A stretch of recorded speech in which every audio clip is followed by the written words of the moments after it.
Hey! Welcome, everybody! It's another Monday night, but today we're at episode 50. They've made it this far. Let's see what happens next. But before we jump into that, I want to say a big thank you to everyone who's hanging out with us tonight. Team MZ for the support for small streamers, Many-Sided Dice, DiceBard, our most recent sponsor and friend, then Streamlabs for the software we use to stream, all that fun stuff. Big shout out tonight, though, to DiceBard. As some of you heard last week, we are going to be raffling something off at our break. Well, I'll give you a little bit of a hint right now. Might have something to do with DiceBard. If you want to check them out, dicebard.com. Don't forget, when placing your order, use the discount code PROBO, P-R-O-B-O, and get free expedited shipping anywhere in the world. There is a second part to that raffle, but you're just going to have to hang out with us for a little while and find out right before we kick it live. Before we get too far into this, I'll jump headfirst into last time, as our party has been making their way through the lost city of... Should we explain why we're all dressed this way? Why? Leave them confused.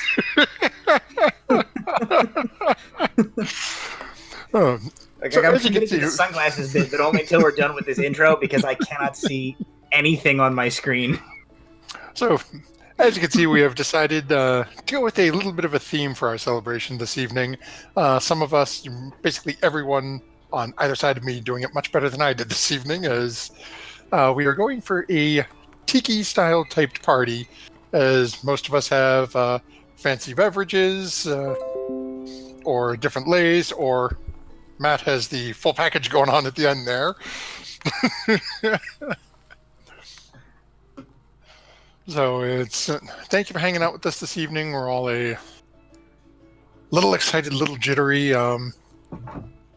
little wondering what sort of surprises tonight's going to hold in tow for our group and you, our viewers. I have one more surprise for our viewers. In honor of our 50th episode,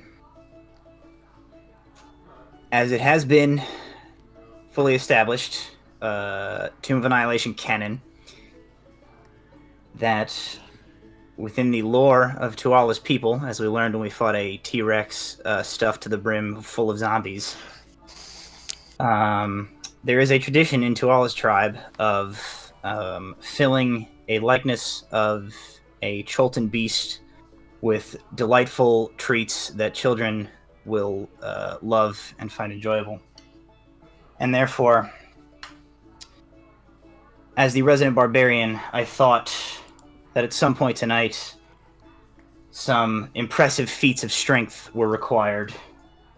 Therefore,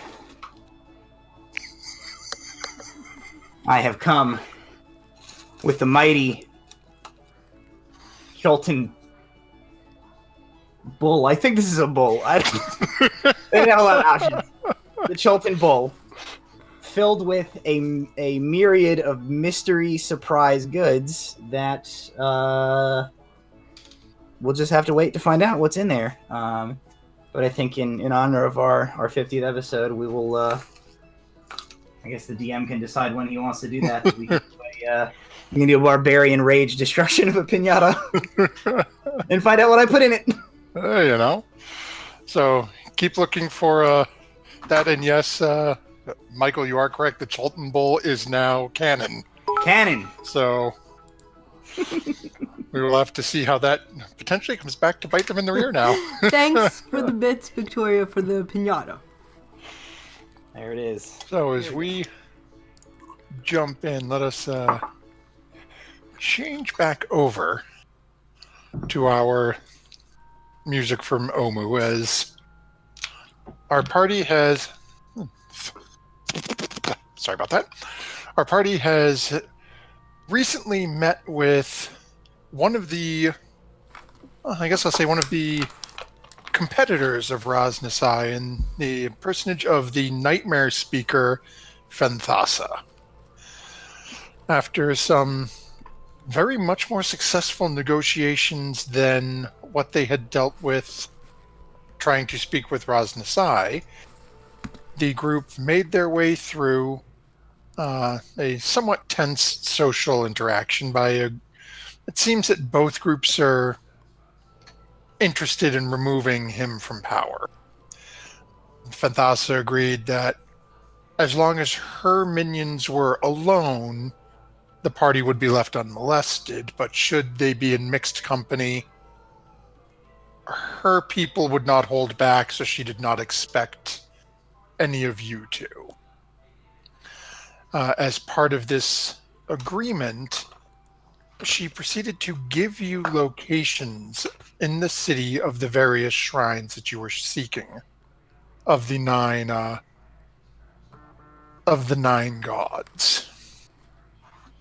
As you guys have remembered from the door you initially found, there were a spot for 9 cubes, but only 8 gods in the path to, or 8 figures in the path to the right.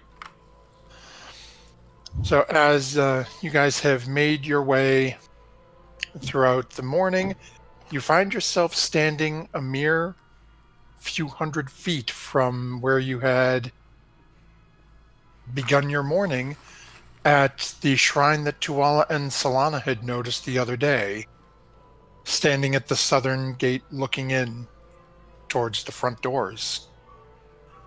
Oh, we're already here. Okay. Yeah,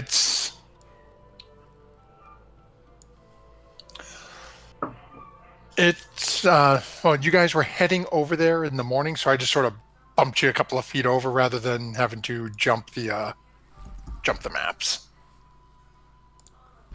So as you guys are coming up to the entranceway, the shrine or the day is yours. Should we stealth in? Perhaps? I believe in stealth. I mean, there wasn't anybody at the last temple. Okay, we can not stealth. What? There was a giant frog. Sorry. There wasn't anyone there. That never happened. There was a giant frog monster at the last temple. Quen shivers. Stealthing wouldn't have helped us. How do you know? It's kind of hard to stealth over an open pool of water, isn't it?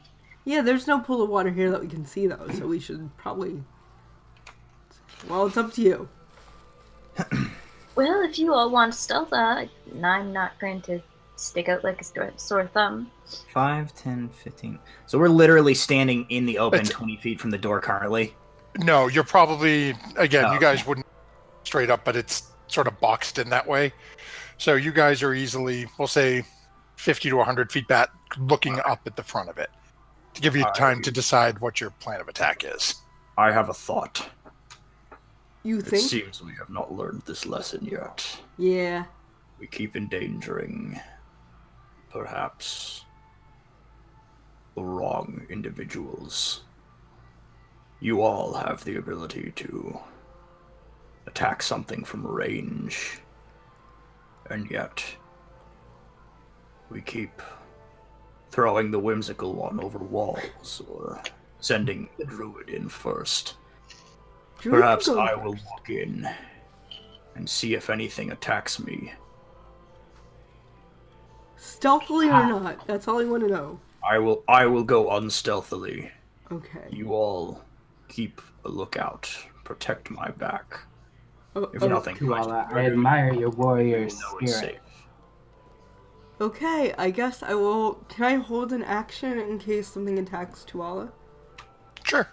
I will hold... Moonbeam. Alrighty then. Did we bring old man with us? Yes. Oh yeah, I- we did. There he is. Yep. Yes, he's sort of staying behind, whereas he's What the heck did I name that? interested in going with you and definitely seems to be able to read the language. Does he have From any what you other guys showed skills? him. Does he have any other skills? You don't know. No one's asked him. I turn to him. Being old. Do you have any skills that could help in, like, oh, I don't know, combat, reconnaissance, you know, general? He sort of looks at you a little, almost with a sideways eyeball. Well, I have some abilities, but Here, they I weren't hand him much the fun. lash of the jungle walker, and I say, use this if anything gets close to you. He still has Tuala's axe, doesn't he? Oh, then I take it back. I say, use the axe. Might you have a short sword? I'm a little better with a sword than a... I only have a lash or a longbow to give you. I will make work with this. Does anyone have a short sword to give? Do you? Stephanie is not giving up. The last person she gave her short sword to ran off. Okay. Well then.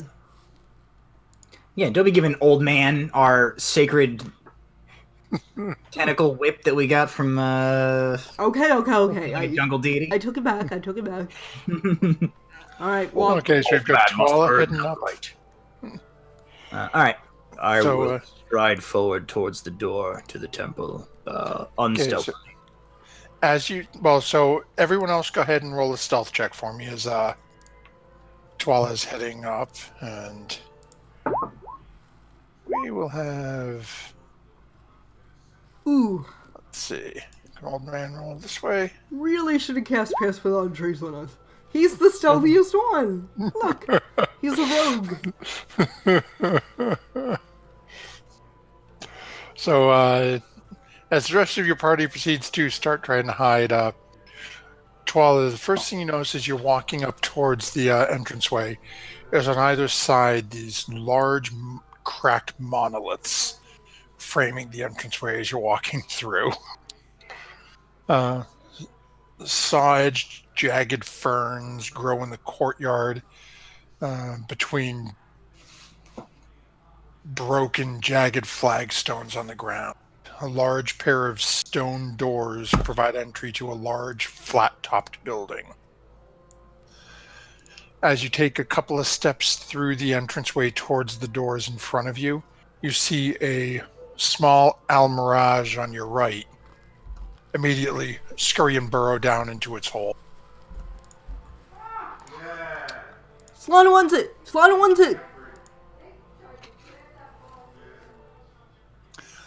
You also see on the No, I want it. door- Speak with animals.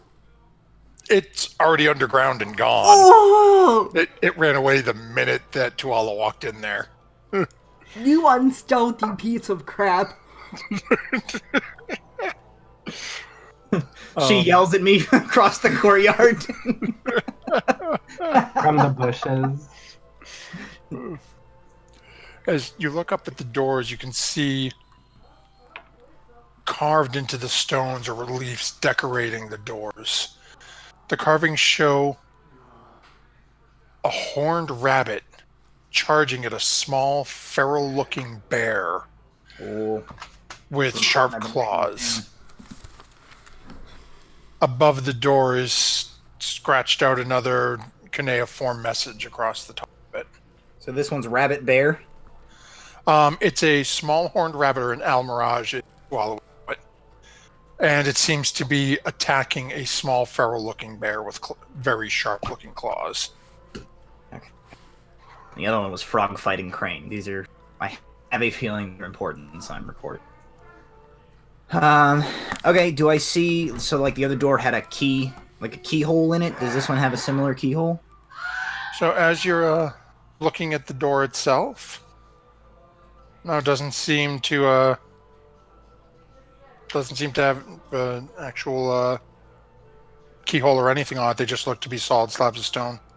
Were there cranes at the other location? Experimental push to see if they're sealed at all. Slowly starts to swing open. I will stop then and turn around and call to the others. The door to the temple does not appear to be locked. We need the rubble scholar. There is more writing here he must translate. Is there traps? Not that I have seen. Nothing has attempted to shoot me yet, but I presume there is something more deadly inside. Were there cranes at the other location? I wasn't here for that. Were there cranes? Yeah. So when you were looking at the other shrine, there was an image of a froghemoth and a crane. Okay, but no actual physical crane. No physical cranes. Okay, just frog Kenneth. Okay. Now I understand why you're asking that question. It's like, do I think a bear is going to jump out at me? Yeah. What do I remember from that? I will fight a bear if one comes. And there might be for yelling bears. behind me, viewers, because the Eagles are playing tonight. Woo. So, Yeah, they're going to lose to the Giants. I don't even know who they're playing. I don't know who they're playing this week. I forgot to set my lineup. Anyway, go ahead. All right, everybody, let's go. All of a sudden, Twal, you notice that your friendly scholar has appeared behind you from somewhere. Rebel Scholar, what does this say? As he looks up, he goes,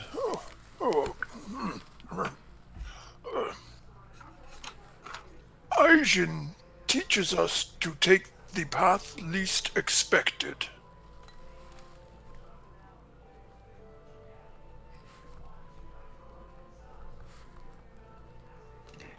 What is... Einjin? Einjin, was it? Aijin. Aijin. It is, in the common tongue, it is I apostrophe J-I-N. And as he's pointing to the characters up on the door, Quen, you immediately recognize the 4 characters as matching the small Almirage sculpture that you had found. Look at this. So these letters perfectly match this imprint that I took of the Almirage statue. Cool. So it only stands to reason that this guardian must be associated with that species. I want to go investigate where the bunny burrowed. Yeah, Oh. Clem, look, there's that picture over there that shows the horned bunny. I want to investigate the picture for any fine details that didn't initially spring out to my comrades. Okay. Just go ahead and make an investigation check. Ooh. Alrighty then. So as you're looking at it a little closer, you see that there is actually additional cuneiform carved very smallly underneath the image of the Almirage. What? Oh, I pointed out to our older companion and I say, "This, can you read this?" Let me see here. Then he leans forward a little and starts reading through it for a couple of seconds. Oh yes. This is part of the legend of the 9 gods we spoke of before. It's, well... Do we have a few moments, or would you rather wait on this? I would love to hear. We have a few moments, So- I think.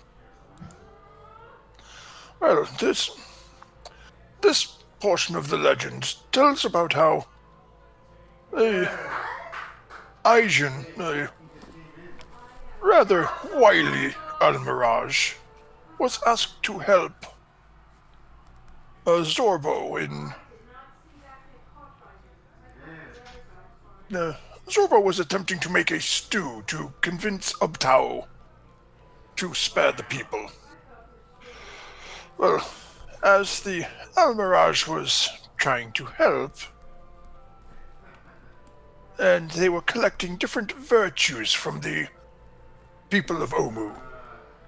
A little bit of hope, a little bit of kindness, and at least Almirage decided to sneak a little bit of recklessness into the pot for the stew, which, as an Almirage, was seen to be as a virtue.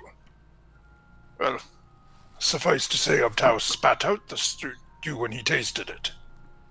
From that day forward, Obolaka the Zorbo and Aijin the Almirage were known to be terrible enemies.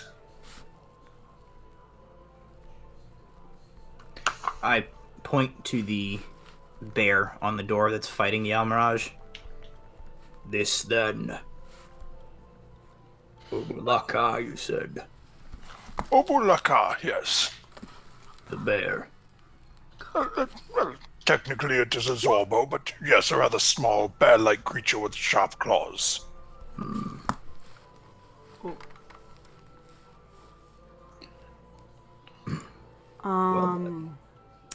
Can I see anything in the underbrush, like the rabbit hole?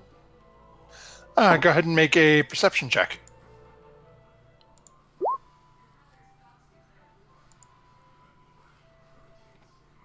Okay, as you find a little decent-sized hole that looks like it's probably where this thing burrows into. So just lay your head down, peering down into the darkness of the hole. You can see it travels about 10, 12 feet straight down, and then turns off to the right. You can't see anything further. Are we supposed to think outside the box on this puzzle, guys? I can turn into a bunny corn and go down the hole and try to find out where that goes, but then I might be attacked by other bunny corns, so maybe that's not a good idea. But, I could. Perhaps let us see what is inside the temple first, and then make decisions based on the information at hand.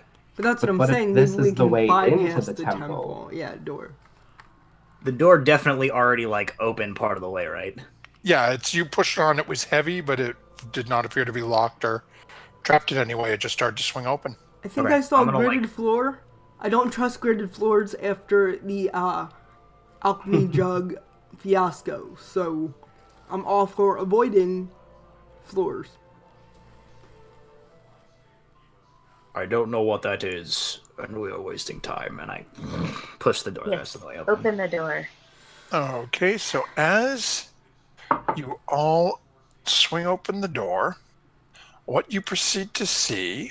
give me a second so I can show this to everyone.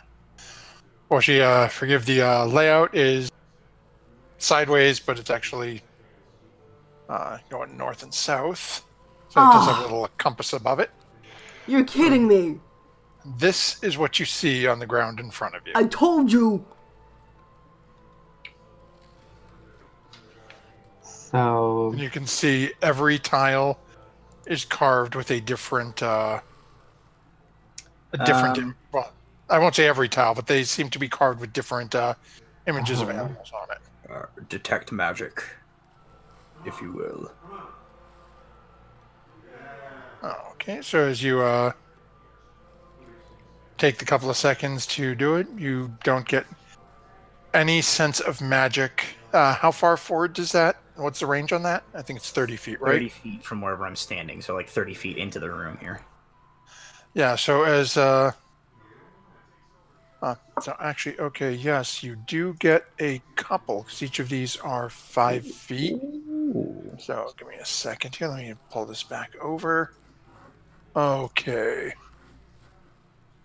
So if you're looking at this basically from the bottom up, the proper way you would, the bottom left-hand tile, the far right in the second row, basically any tile you can see that looks like a bunny corn Okay. is giving off a aura of... Where is it? An aura of abjuration magic.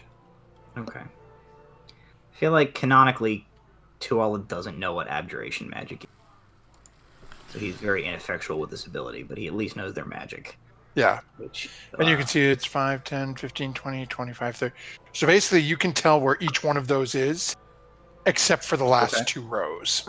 Abjuration magic always confuses me because I don't know whether it's protecting itself or protecting us. The tiles upon the floor that are embossed with the likeness of the Almirage are enchanted by some means of magic.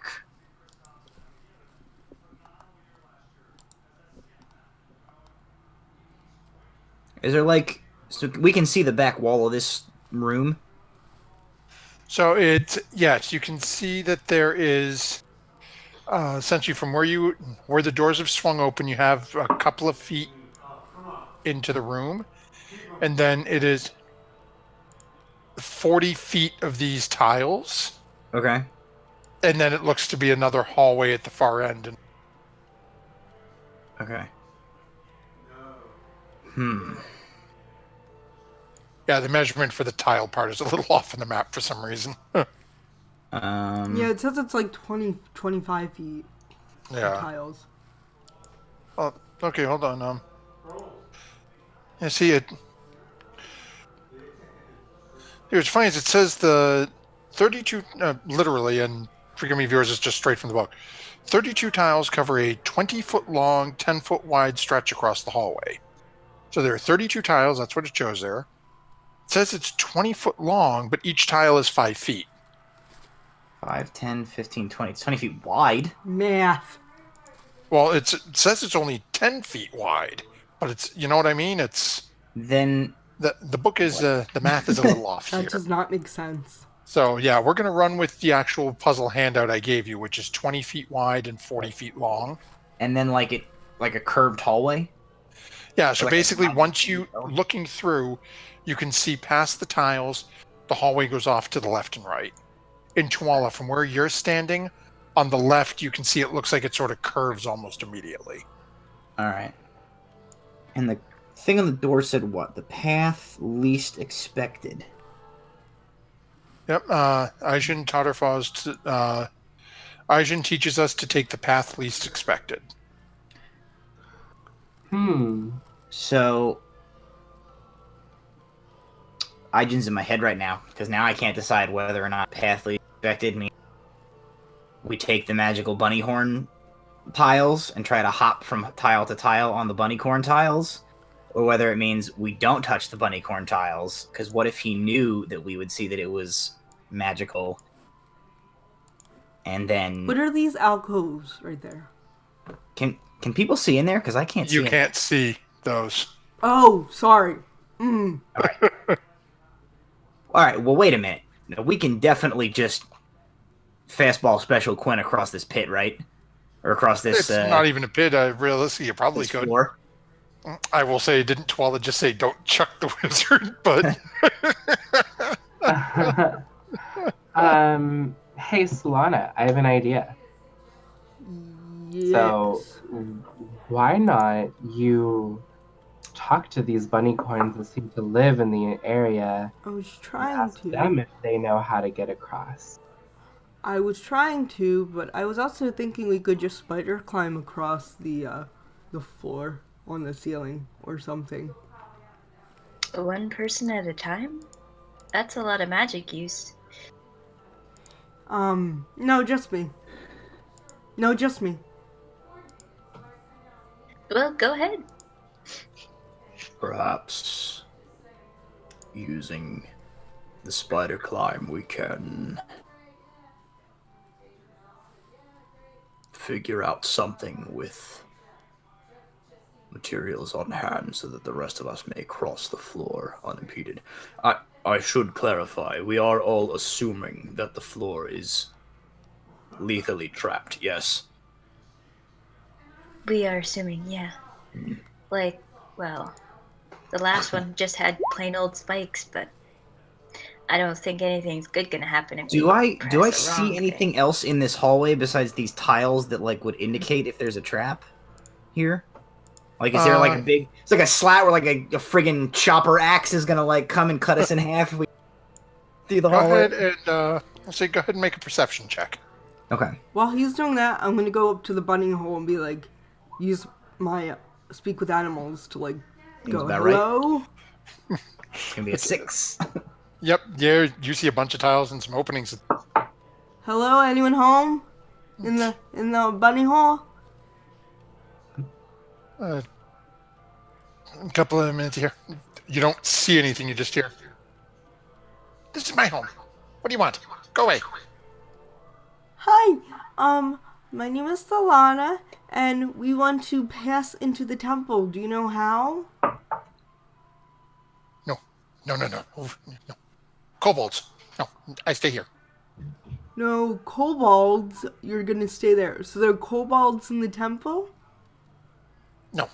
Oh, no. No, just kobolds in general, you're gonna stay there. Okay. Can I pet you? No. I'd be a kobold.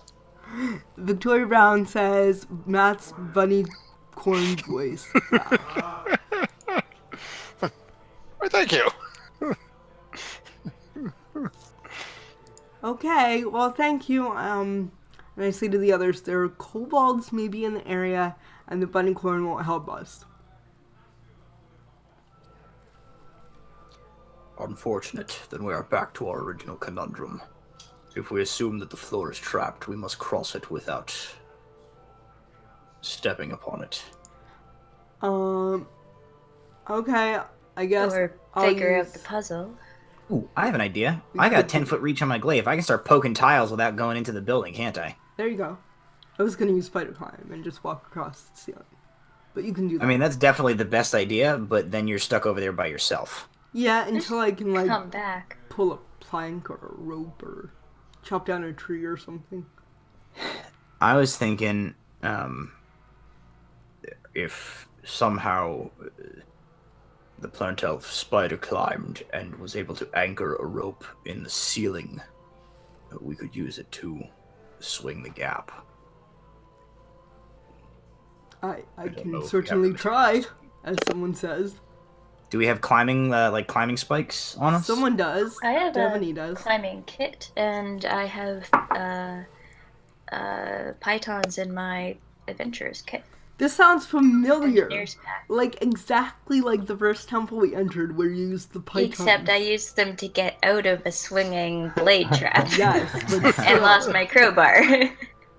still fairly reminiscent. Okay. In that case, plant elf, do you think you would be able to drive a climbing spike into the ceiling? Sure, why not? I can do that. Yeah.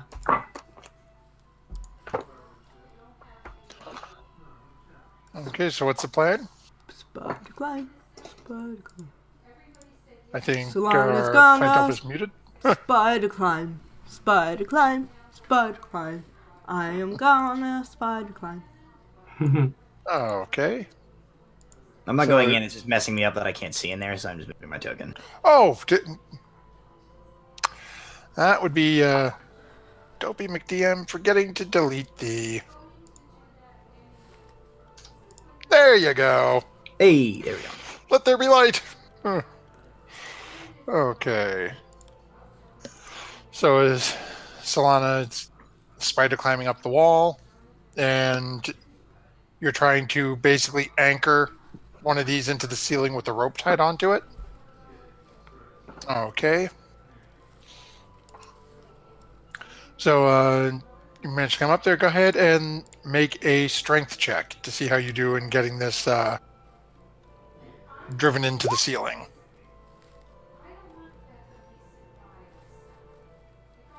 Okay, you give it a couple of good wraps to get it in there. It doesn't immediately fall out.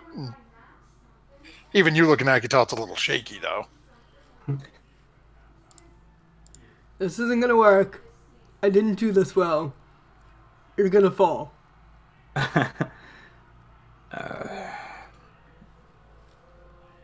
Solve the... I am Right. not strong. Oh, I lost the picture of the puzzle map. There it is. Okay. Nope, that's the wrong one. Eugenia's puzzle floor. Okay. Okay, I'm gonna start poking some tiles. I'm gonna start with. So there's on the first row here. There's a bunny corn. There's like an elephant, a giraffe, and a zebra. It looks like. Sure, that works. The D&D versions of whatever those guys are. Let me see Yeah. here. So the tiles you can see are almirage, dragonflies, eagles, giraffes, monkeys, tigers. That thing you thought was an elephant is probably a warthog. and zebras. Oh. Okay. I don't want to poke a magic tile yet. I'm gonna jab the warthog. Wait, hang on. Plant elf. Yes. Cross to the other side or return before I start experimenting on tiles.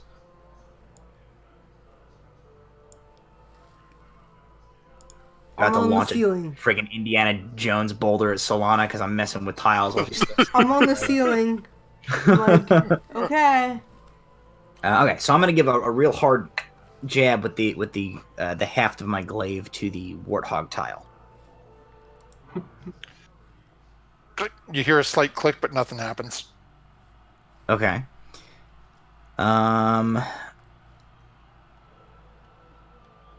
gonna give a jab with the glaive to the zebra tile directly behind, like the next one in from the warthog. Jab. Again, you hear that slight click, something setting, but again, nothing happens. I'm gonna jab the first corner bunny corn.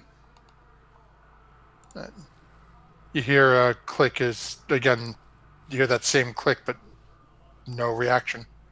Okay. Try another tile of the same that you've already done. Okay, I'll jab the. I've jabbed a what? A warthog and a zebra. No, Yep. warthog, zebra, and a bunny corn.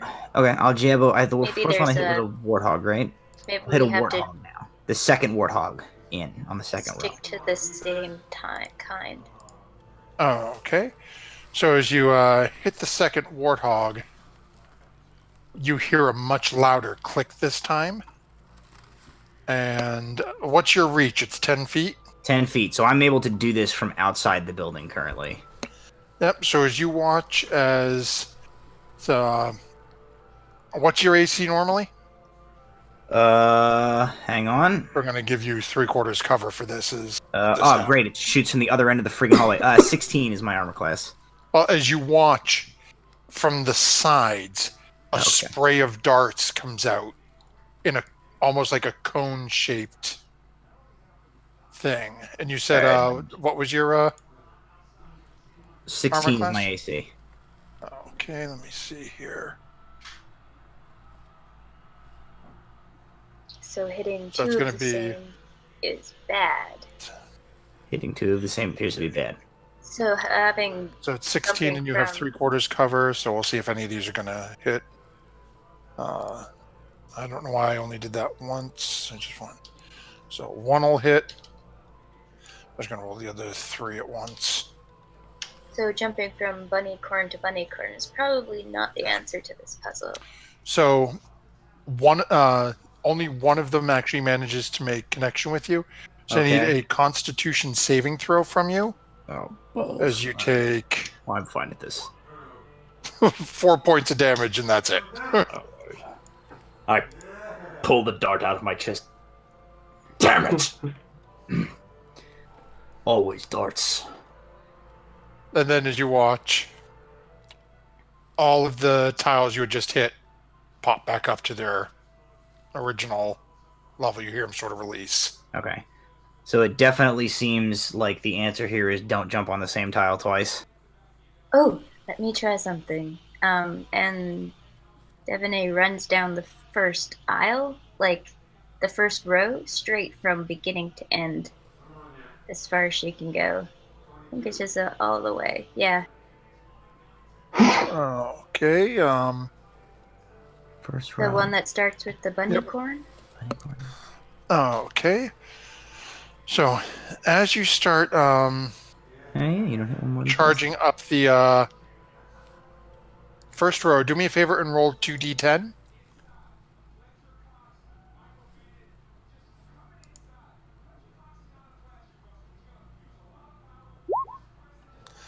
Okay, so as you take off running and step on that first tile, you watch as there is almost a pulse of energy is released from the tile as you step on it, and you gain 9 temporary hit points.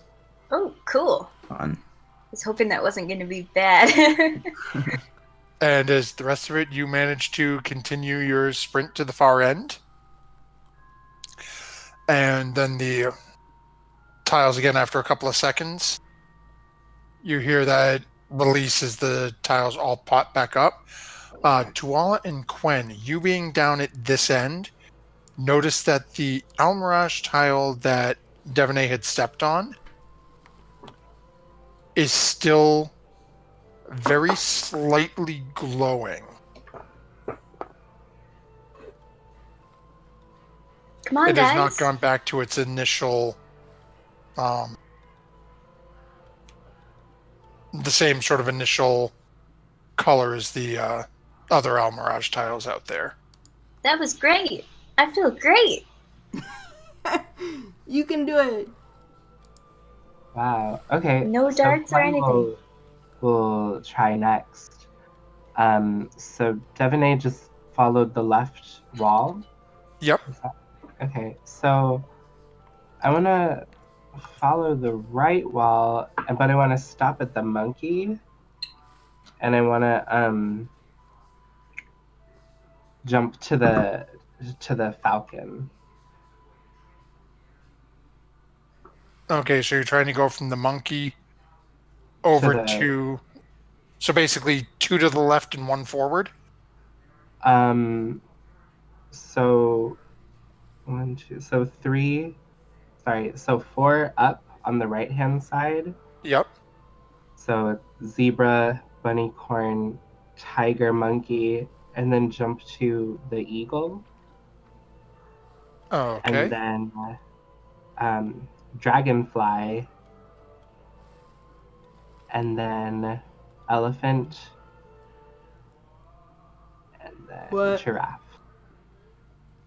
Okay, so let's see here. So jump over the tiger, pretty much? Yeah, so this way I'm only touching one kind of creature once. Oh, okay. Good idea. Kind of moving like a chess rook, I guess. Not a rook, a knight. There we go. Nice. Okay, and what is your strength score? Oh, it's not good. It's an 8. Okay, so just as, and Quen would know this, being Quen's own physical capabilities, you know that you might be able to make a running leap over onto the falcon, but once you land on that falcon, you might be able to jump 4, maybe 5 feet at best. You're not going to make it back over to that dragonfly. But if I was on the monkey and I jumped to the falcon, it's the same distance, isn't it? Right, but you can take a running jump and jump your strength score. So realistically, that's 8 feet. You'd make it 90% of the way easy. Standing still, so once you land, turning and jumping back the other direction from a standstill, you can only jump half your strength score, which is only 4 feet.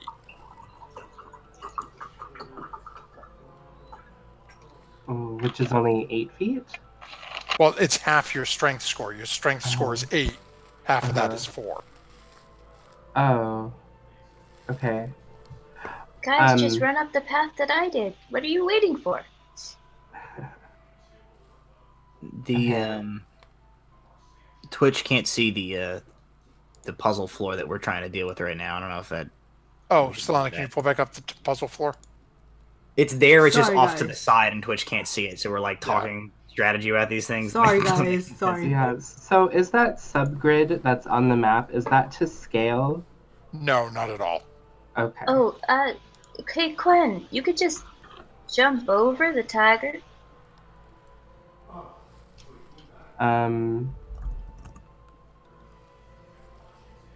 Alright, I'll try and just jump over the tiger then onto the dragonfly.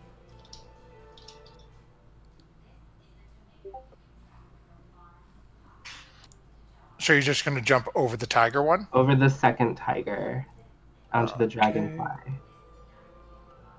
So jump that. Okay, so go ahead and roll 2d10 as you come running up the.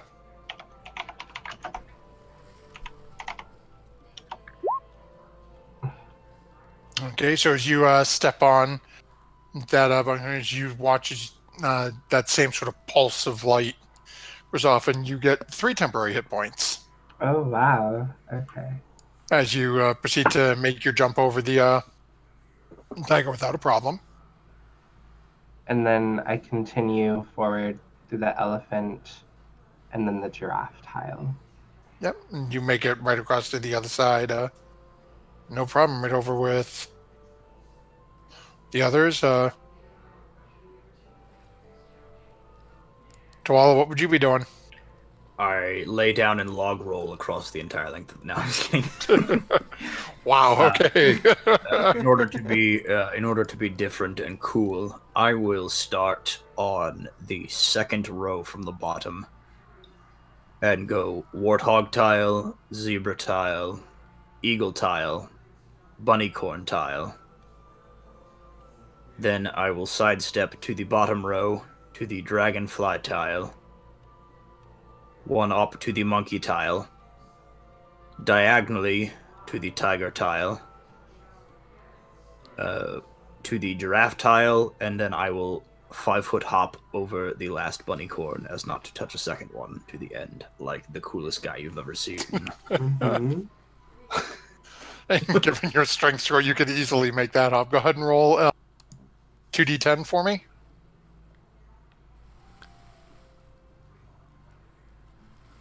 I'm just gonna do it in here. Oh, that's new. Okay, and you get 10 temporary hit points. Do temporary hit points heal damage that's been done to me, as well as like adding on? Because I'm at 94 of 98 right now. I don't believe it heals you. I would just add. Because I'll go up above my max, but then like when they disappear, do I stay at my max? You know what? Sure, why not? I don't know the answer, so we'll just say yes. Okay. So did anyone Good. touch this last bunnycorn tile? The one all the way to the left? No, Nope, but no I one jumped has. on one the last round, so wait till they reset. Okay. Yeah, so they reset. Do you guys want Orvix to come in with you, or you want to leave him outside? Oh, balls. I forgot about the old guy. I should have put him on my back while I was doing this. Dang it, I forgot he was there. I had the puzzle floor hiding the map. Ulrich, you know how to get across. You've watched us. So Just if you walk want him to the way I come, did. he's just going to sprint right along the left-hand side. And you watch as he steps on that bunnicorn tile that Devaney had stepped on. Doesn't seem to have the same effect on him. But he charges across and makes it to the other side without a problem. Sometimes I wish I was an evil character so that I could, like, jab one of the tiles when he was halfway across. Murder him with a bunch of darts. That's not nice. It's very not nice. I'll just come down from the ceiling and like tenuously step on the bunnycorn tile close to the edge. Oh, okay. Since I Go saw ahead and the other roll ones 2d10. light up, right? Yep. Okay. And you don't seem to be having any ill effect. In fact, Devaney's proclaiming how good she feels, so. Okay, and you gain 13 temporary hit points. And you find yourselves now sort of spread out Nice. and across this long hallway. You've got directions you can go, either left or right. Split the party! No, I kid. Let's follow me. Don't take it. Or someone else. You muted, Sarah. Oh, let's follow me or someone else. Sorry, I'm trying to Cancel out the football noise.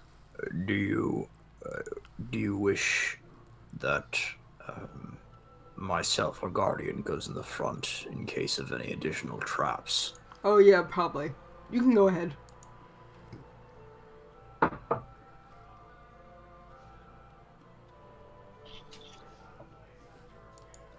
You want me? Am I going first? Is that what's happening? I believe so. Unless Oh, Stephanie okay. wants to go first. That's fine. Then we're going this way because I'm already over here. Okay. All right. Rebel Scholar, stay behind me. Attempt not to get yourself killed. Whatever. Sort of wanders behind a little, waiting for everyone else to go. Okay. We have more options. I will continue this way. And I will see that there is an end of a hallway there. There's nothing. Is there anything in that hallway, or is it just an empty hall? So as you're looking on it, you see that, let's see. Go ahead and make a perception check for me.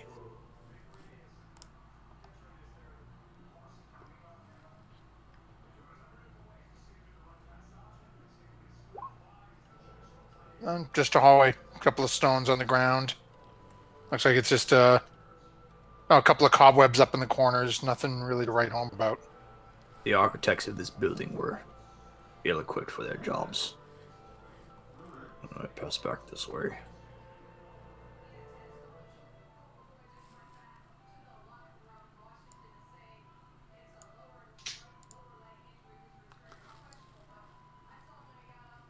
Solana finds herself in a wall.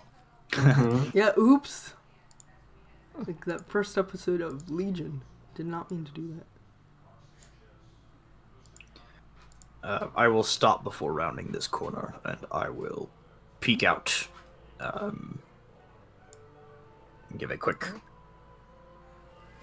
As you peek out, you can see basically the hallway turns left and right in front of you, and immediately turns again, heading back the other direction.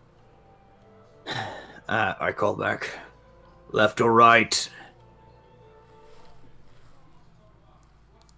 I should not vote. I abstain from voting. Right. Right. As Devine flips a coin. Alright, I'll continue right.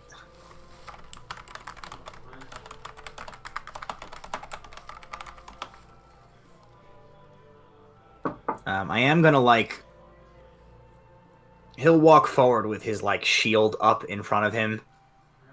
Oh, okay. I mean, it's no ripped-off floor tile from the mummy tomb, but it'll do. Alright. But Orbex goes the other way. Okay. Nope, I've just moved him up so you guys can continue to move. Oh, okay. Is that a door? Is it a door I see? It's starting yes, to feel like yes, it a is. maze. Sorry. It's very turning. I call back. Door! Wow. Stone. Ceiling! Floor! Your turn, Quen. What do you see? Dust. Ugh. Why are we like this? And I go forward and I try to open the door. And I don't even care if I get poison darted at this point. It starts to slide open again. Opening to the right, and you can see in the room past the doorway a solitary beam of natural sunlight pours from a small opening in the ceiling onto a carved stone pedestal. Hey! Resting on top of the pedestal is an ornate stone cube. Well, we know what happened last time we picked up a cube off of the pedestal. Yeah, that went badly for me. Everyone else except the person to pick the cube should leave the building. Yes? No, what if you get locked in there? What if the doors magically close or something? Two things. First, I did not say that I was intending to be the one to pick up the cube. Fair point. And second, if that is the case, then only I will die and the rest of you will live. That's a Can I crappy answer. investigate what the cube is sitting on to see if it is triggerable, a trap? Sure, go ahead and make an investigation check. I'll assist. You do have the nat 20 as well. Oh, you don't need it. Okay. You and Quen sort of circle around it, looking for anywhere you can see like a seam, anything that you think. You don't seem to see anything on there. Oh, detect magic as well. I'll X-ray spec it. Okay. As you're doing detect magic, you don't see anything on the. Doesn't appear to be magical. I'm looking. I can't remember if the cubes radiate any sort of magic. I don't believe so, so we're going to say that's not magic either. Okay. Yeah, nothing from the pedestal or the surrounding area around you. I am still uncomfortable with all of us being inside this building when we disturb this object. Can I investigate, like, how heavy the Kubazan puzzle cube is? And, like, feel how, like, heavy it is in comparison to some of the other items we have, like the small orange gem and the steel lock with no keyhole? You You're sound muted now. muted. Then what else is new? Go ahead and make. Well, You're muted again. no, I'm not. Sometimes you go out. Don't tease me like that. Go ahead and make an intelligence check for me. Sometimes you Straight go out. intelligence. Yeah, just straight intelligence. Okay, let's see here. I have an I gotta look idea at the as well. I gotta pull up the flippin' Fabio holding here. Looking at what you've got in your Fabio, my best guess of what the weight would be closest to for this one decent sized stone block.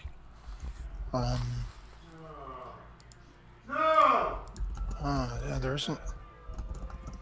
It's much heavier than the orange gem, but it's not as heavy as one of the adamantine ingots. You really don't have anything that you can find flipping through the Fabio Holden that would actually be a straight match for it. Hey, Quinn, can I see that cube for a second? I hand it over. Would I be able to, say, recreate the same weight a device? Yeah. Go ahead and make an intelligence check. Oh.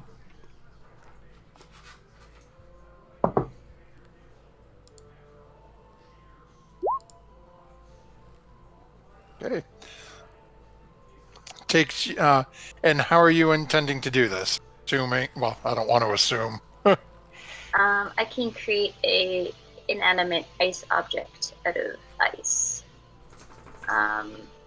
with the same density/durability of metal or stone, as long as it can fit inside a 10-foot cube.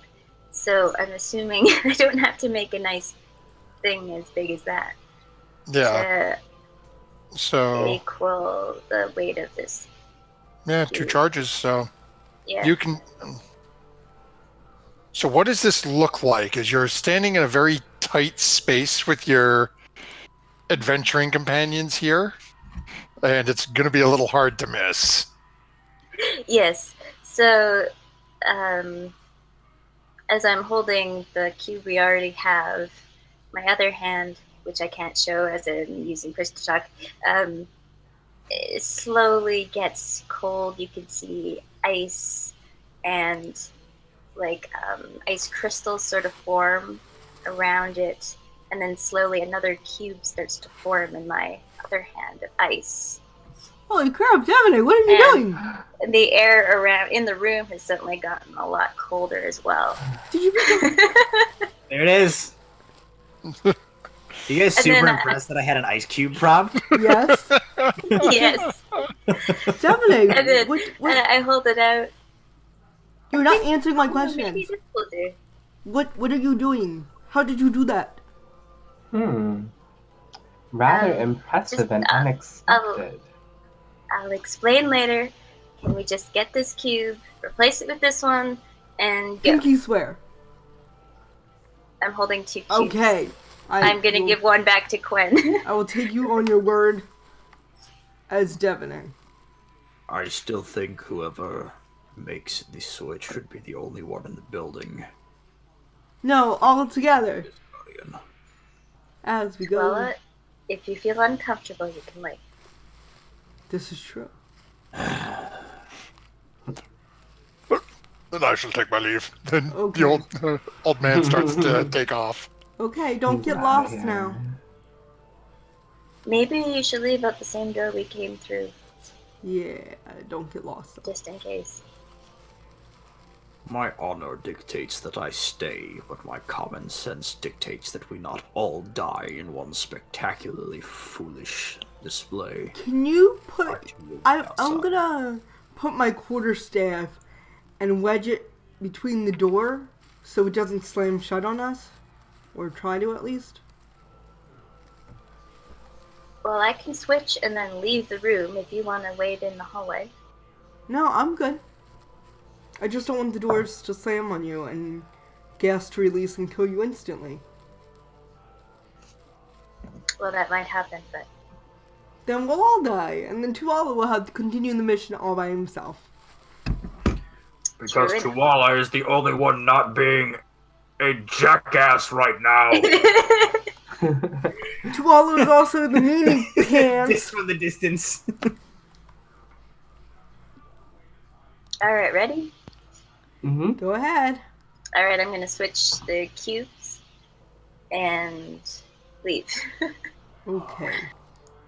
Okay, so in perfect Indiana Jones style, you all just Devonate one hand over the cube, the ice cube slowly starting to melt away in her hand in the hot Chultan air. And then just quickly grabs and pushes the other one on top. And it is a very uneventful change. As you watch as the block of ice now sitting directly beneath a beam of radiant sunlight seems to be melting a little quicker. But again, Get out of you here! still don't hear anything or... One leaves. Let's hightail it out of here. Okay, I agree. Okay.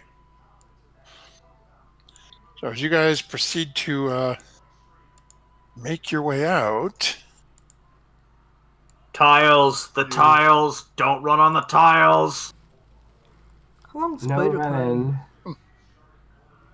Spider climb is 1 hour. Okay, I'm on the wall this time. 1 hour. I'm just out of there. We're all playing D&D. Meanwhile, Solana's in the middle of the movie Inception, just like Yep.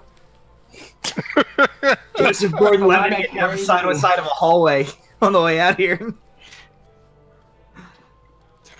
I like to think that Solana never actually came down off the wall. She's just been on the wall the whole way around. It's been like We're at all a looking up 34-degree her angle the entire sideways. conversation. Solana, your face looks different when you talk sideways. So does yours. So as you guys make your way out, you now have in your possession another one of the cubes. I think I just showed that to all of you, although I don't know if that... Oh, there it goes. So that is your second out of the cubes you've been seeking. Cubes of bunnies. All right. Way to stand right in front of the door, guys. Those are 5-foot squares. That's a solid 10 feet of space, and there's only 2. To be fair, one of you guys is a brick house. Okay, so as you guys make your way back out, you've still got the majority of the day left to you. So do we have like a map with a bunch of marked locations of these temples? Yeah. Yeah, so if we go ahead, Ms. Producer, if you can follow the bouncing player flag back over to Omu. You will see that there are numbers that are now visible on your map. Ooh, not on mine, because I got cruddy light vision. Oh, I found an 8. Yeah, I don't see any numbers. Is it the light Okay, vision no, as let's well? go. I thought we fixed this. Okay, disable. Ooh, I found 12. Oh, Hey. someone turned the lights on. Nice. Ooh. Now everything's not so gray. And what I am doing is, do you hide the ones you've been to, Okay. or leave them on there? Leave them on there. Can we X them like tokens? Mm-hmm. Technically, you can. Yeah. Hey. And Sweet. there's the Commandant Temple there. Yeah, that one was.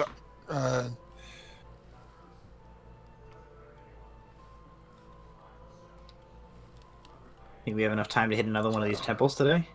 Oh, yeah. If they're easy as that one. What do you think? 12 or 4? We already saw the 12 one earlier, didn't we? Or we were by there? You walked past that area, but you guys didn't know to be looking for anything. Mm-hmm. I would say 12. It's closer to this house here. Mm-hmm. I like Yeah. 12. 12's a good idea. Alright, 12 it is. Okay. So let's see here. Give me a moment as I've got to collect our adventurers.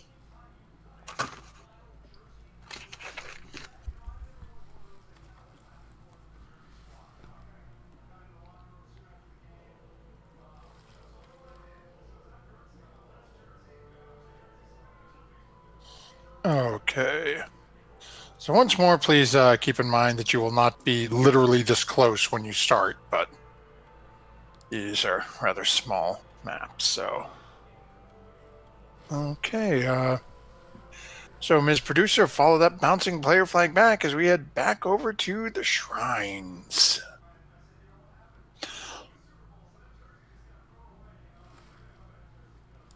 Alright, shift. And I'm sorry, V. Brown, they managed to dodge the traps that were there, so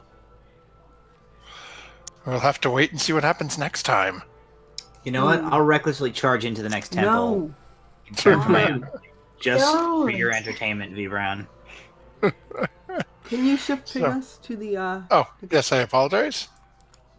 Okay, shift and ping. Nice, thanks.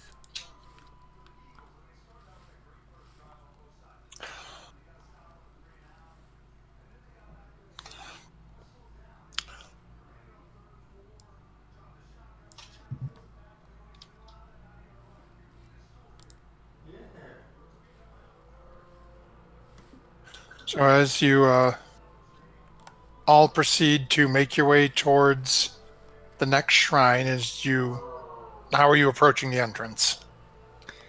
I will cast Pass Without a Trace. Mm-hmm. Okay.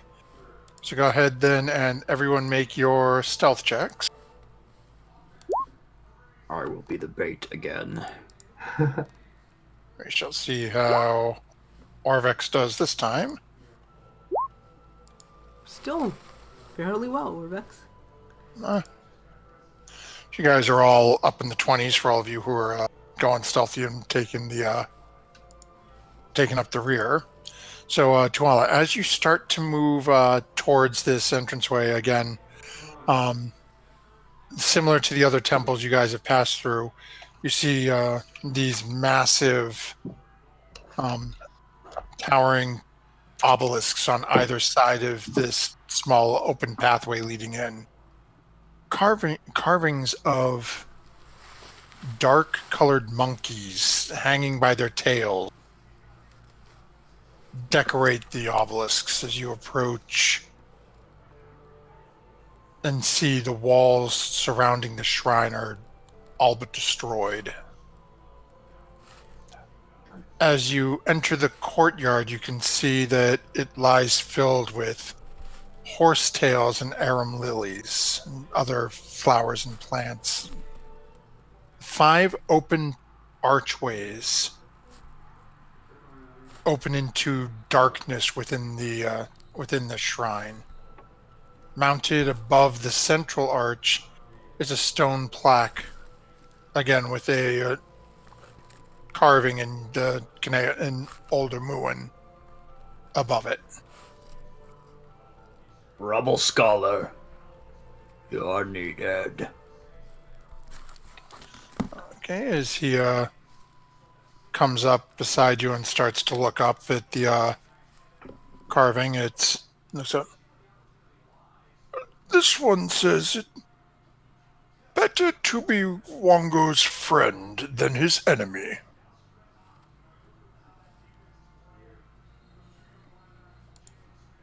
Can you say that again? I'm sorry, I missed part of that.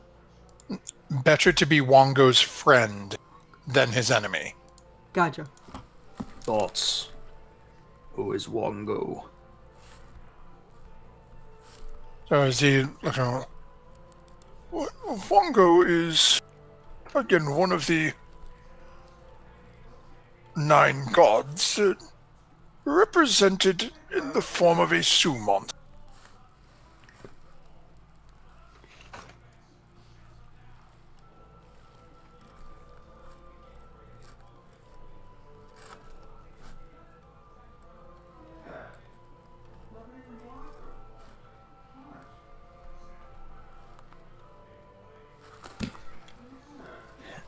There's no door on this one like there was showing the Nope, so 2 animals fighting. as you're looking down down these different hallways, you see on the middle door that you're standing in front of, it's just a wide open path straight into darkness beyond. On the 2 on your left and the 2 on your right, there seem to be large iron... Wow, I've never had to say this word in plural. Porticuluses. Jesus. Yeah, you know. That are up in... They look to be doors that come down.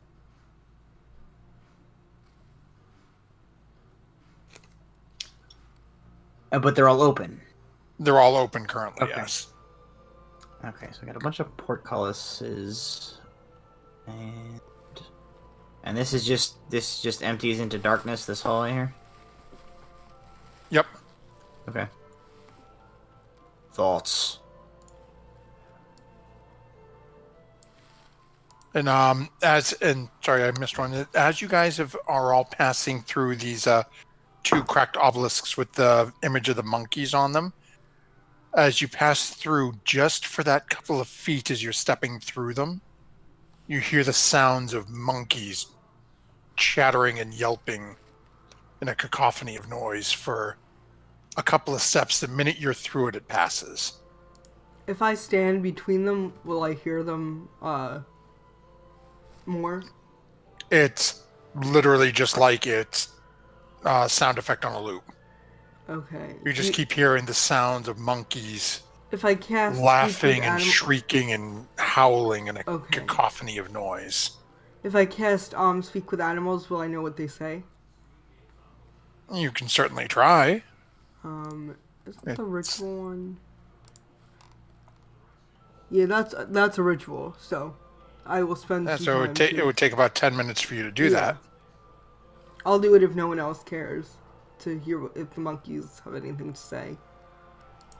Unless you we don't could want probably me start to. investigating the inside of the temple while you do that. Okay.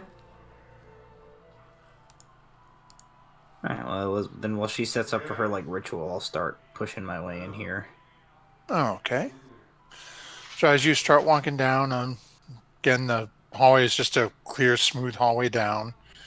As you start getting to the end of the hallway, the room opens up in front of you. And in front of you, you see a massive 10-foot tall stone statue of a glowering, evil-looking monkey balancing on its tail atop a stone dais in the center of this 20-foot high chamber. The statue's limbs are flayed out and cupped, hands and feet together. On the wall behind, a sculpted image shows a monkey-like creature tearing into a giant serpent. Ooh, monkey versus serpent. Cuneiform inscriptions are carved above and below the relief. Balls. Right. And I'll call 4 back then. masks of painted stone protrude from the walls. They depict the heads of a lion, a zebra, a boar, and a vulture. Oh. Do these look like the pictograms that we saw in the aging shrine?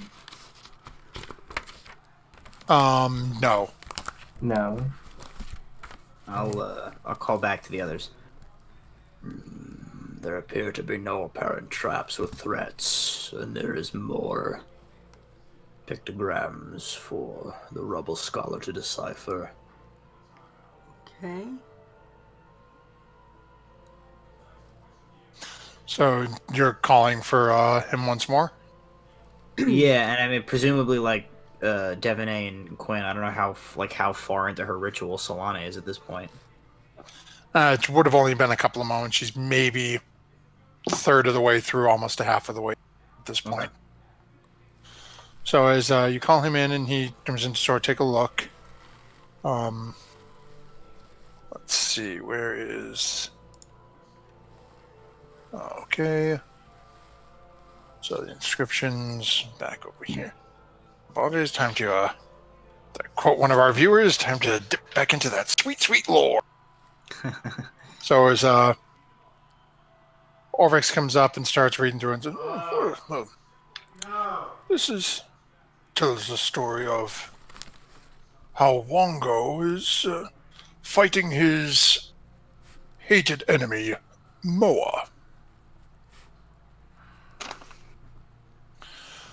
John, let me just find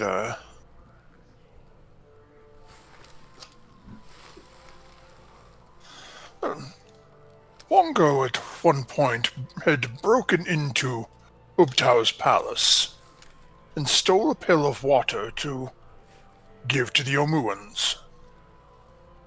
When he came running to find it, the Su monster hid the pail in a Jakuli's burrow. Ubtau asked the jungle animals where his water was, and Moa, the Jakuli, was too honest to lie. When Wongo, the Su monster, found out how Moa had betrayed him, he vowed to catch him and eat him up.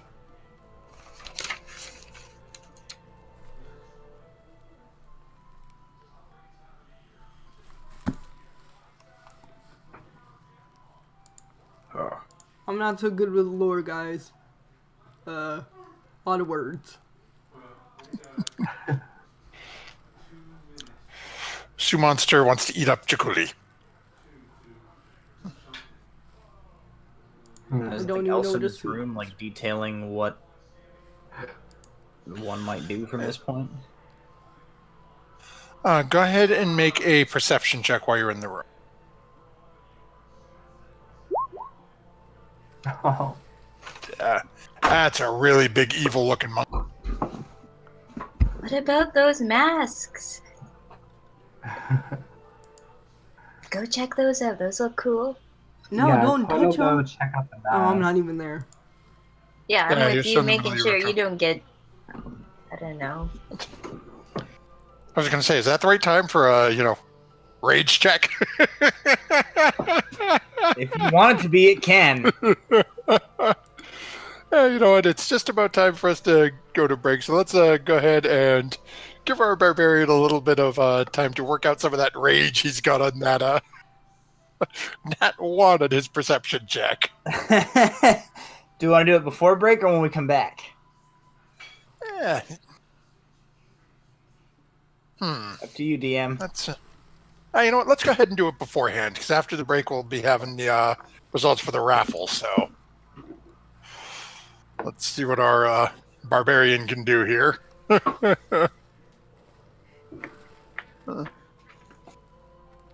Okay. Here we've all been waiting for. Feats of strength.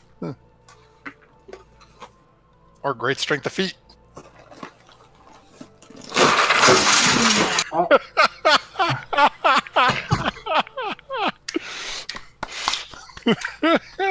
Wow. That made such a mess. You know that But it glitter will looks so be there cool. forever. You have to Oh, move my now. word. So, for the viewers at home, the secret prize within the within the pinata was a lot of glitter, a significant amount of uncooked pasta, Oh, Jesus. and whiskey.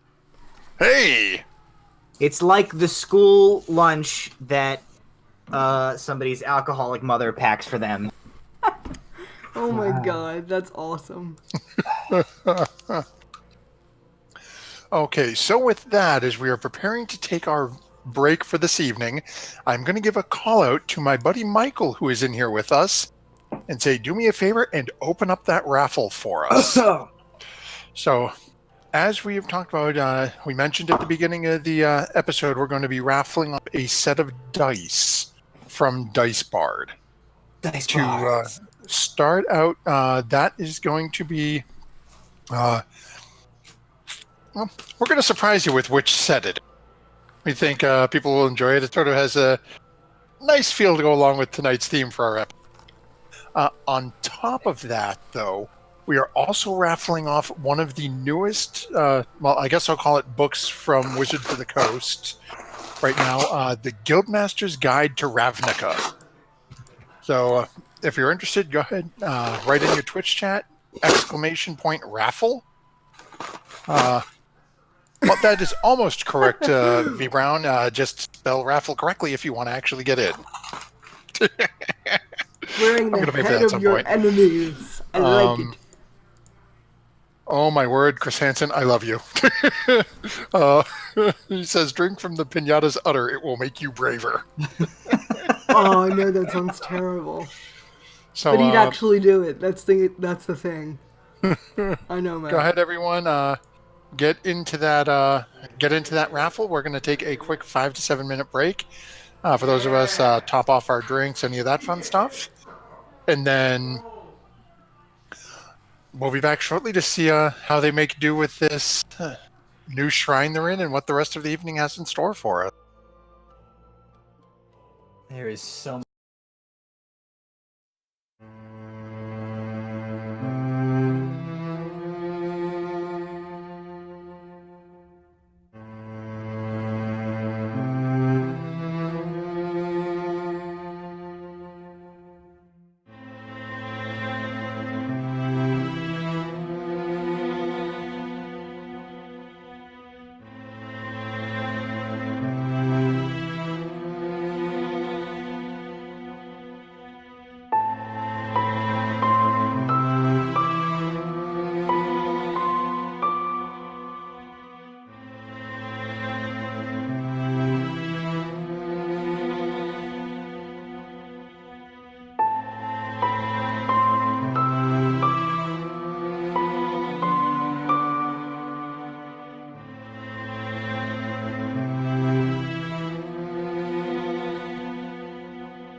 still episode 50. We're still here. As you can see, Twala has had some sort of mental break. He's Pretty drank the much. blood of the pinata and is now wearing its corpses. A very festive hat and shoulder pads. I have added its power to my own. And now I have the strength of a barbarian plus a pinata. Ah! Don't forget, folks, we're going to leave the raffle open for about another maybe 5 minutes or so. Let our group get a little more through this shrine and see what they are dealing with, and then we will be getting this raffle closed off and find out who our lucky winner is for the set of Dice Bar dice and a new copy of the Guildmaster's Guide to Ravnica. Now, before we jump back into Tuala, Quen, and Orvix, at this point, or about this point, Solana, your ritual has now ended. Okay. As you finish casting the your Speak with Animals enchantment, and you, again, still hearing that same just cacophonous laughter and shrieking. It doesn't actually appear to be words that they're speaking. Well, that was a waste of time. You get the sense that they are just laughing at those who approach. It's a very shrill, mocking laughter. Now that you are able to understand what they're saying more, it doesn't just sound like monkeys laughing. It's like they're taunting you. That's not good. Definitely, the monkeys are taunting us. I don't know what it means, so I guess we should go inside. Well, it might help us inside. If we know that, I guess? Maybe? Alright then, let's go see what Tuala and Quen have found out.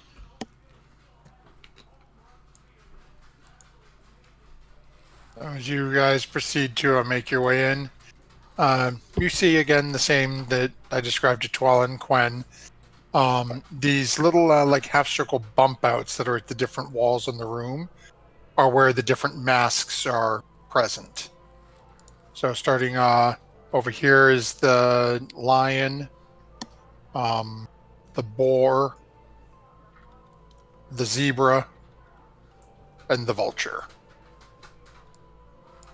Great, there are 4 of us. Well, there are 5 of us, but we can just wear the masks and go. How are into the masks attached to the wall? Oh. So as you look at the actual masks, it's not that they're attached to the wall. They're actually painted onto the stone itself. Oh. And as you're looking at the masks and you're actually up close at them, you notice the eyes are missing. Ah, great. Maybe we have You to- can. It looks like you'd be able to look through if you were on the other side of the wall. All right. I'll go through one of these if you want. Which one do you want me to be? The lion, the boar, the zebra, or the vulture? Why don't you go be the boar? I'll be the zebra. I'll be the lion. I'm a Leo. Is there a bull? Because I would like that one for reasons. The boar, for reasons, but yes. Close enough. I will Okay. take that one for reasons that we shall not discuss here. Okay. We don't have to. Yep. There you go again. Okay. Okay, so you're each going to one of these other doorways to look through? Yep. I'm going to stay here and not look through one. Oh, okay. So, Tuala's going to the boar. Where were you going, Salon? The lion. Okay, and Quen, you were going to the zebra? Mm-hmm. Oops, sorry. Okay. I probably shouldn't have known that. I'm just gonna place myself innocuously out here. Well, realistically, it's a safe assumption. Okay. So as you guys start going down and making your way to, based on where the mask is, going down the path you would assume to lead down to it, you make your way down to the mask itself. Solana, as you walk up down the path and you notice it turns down to where the little alcove is for you to look through, there is an inscription above it in Old Muin. Oh, But poop. We you mean can the see the flower. inside of that little alcove is sort of pushed out, and you can see, the two little eye holes. I bet I need to do something, but I'm not sure what. I'll just stick my head in. So I'm gonna go and just Okay. stick my head in. So as you lean forward and touch your face to the mask and look through the eye holes, you see a ray of blue light shining from the ceiling onto the right hand of the monkey statue.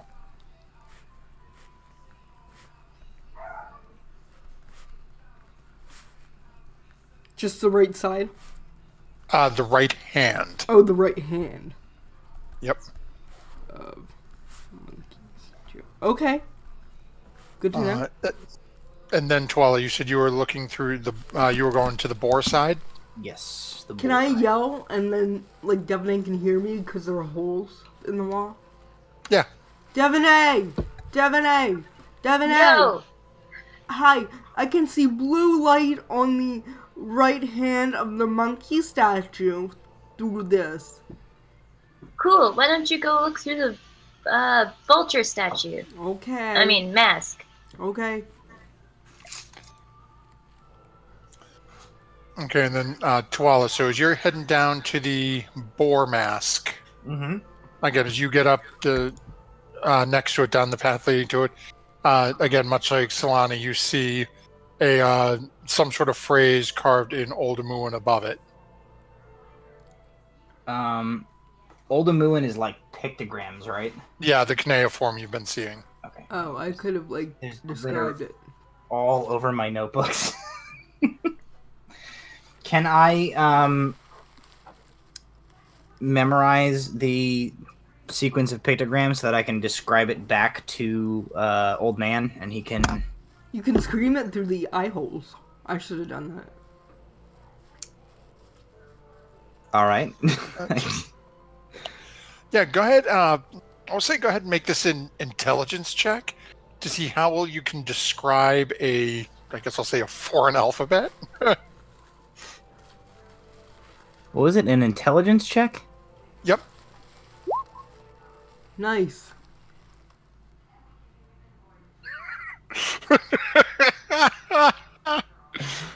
I look at something, I see nothing. But I can instantly translate foreign languages. There is a man who appears to be suffering from a severe bout of foot pain directly next to a picture of what seems to be a small dog-like creature that is standing on one leg, and the final picture is that of a rather large looking, it is bigger than the other two symbols, it is a rather large looking breakfast pastry of some sort, with 3 squiggly lines coming out of the top of it.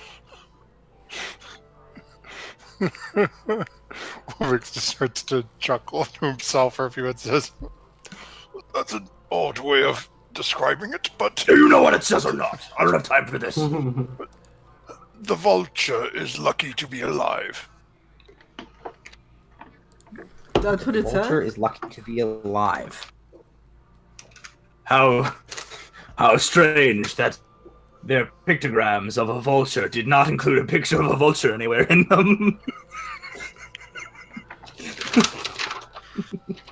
Oh, okay. And I believe that was the breakfast pastry. Gotcha. And Dwell, are you looking through the eye holes as well? Didn't I have to read the thing to him? No, No, it's it's the above. inscription is above the mask. Oh, or above your side yeah. of I the guess mask. I'll look through the eye holes as well. And you see a ray of blue light falling onto the left hand. Left hand.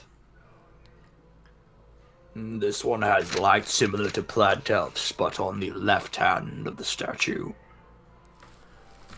And you were in the board? I was in the boar, yes. And Quen, were you heading down the zebra? Yeah, the zebra. Okay. You are actually on that one here. So as you go down again, much as you see the cuneiform writing above the mask. And actually, you have the charcoal rubbing, don't you? Mm-hmm. From the stone. Yeah. So you take a couple moments to look at your rubbing of the stone you found, and it says on the description above it, "My only friend starved to death." Yikes. That's dark. And then as you look through the eyes of this mask, you see a ray of blue light falling onto the right foot of the statue.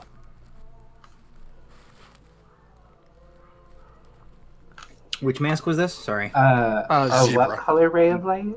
Blue. Blue light. A blue light on its right foot. Yeah. Yep.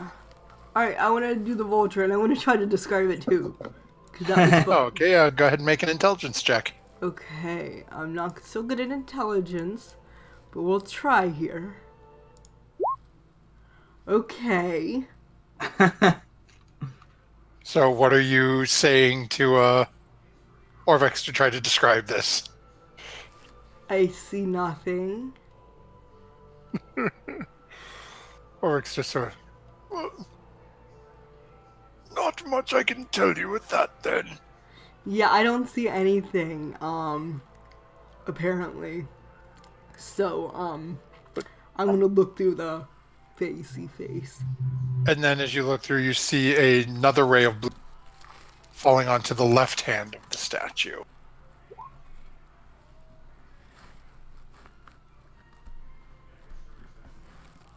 You mean the left foot? Form of the. Nope, left hand. Left hand. I thought the board was... Wait, left hand on the vulture as well? Yeah. Sorry, okay, so right hand on the lion, yeah. left foot on the boar. Oh, okay. Oh, foot. Okay. Sorry, that right foot on the zebra and left hand on the vulture. What did the boar's thing say again? The vulture is lucky to be alive. Since Solana was unable, I'll make an intelligence on that cuneiform above the vulture. Oh, okay. Get out of there. I'll go right here. So you take a couple of moments and try to describe it to him. He doesn't seem to be catching it. So when I did this eventually the he first just- time, I was confused about where the cuneiform is. Like, it's above the masks. It's on the inside. Oh, it's inside. Okay. Yeah. So as he seems to be getting a little confused, Orvex is just going to run over to the vulture one, and comes back over and says, "One of the others has no friends." The symbol that I mistook for a sad man was representative of having no friends. I understand. Can you run to the lion?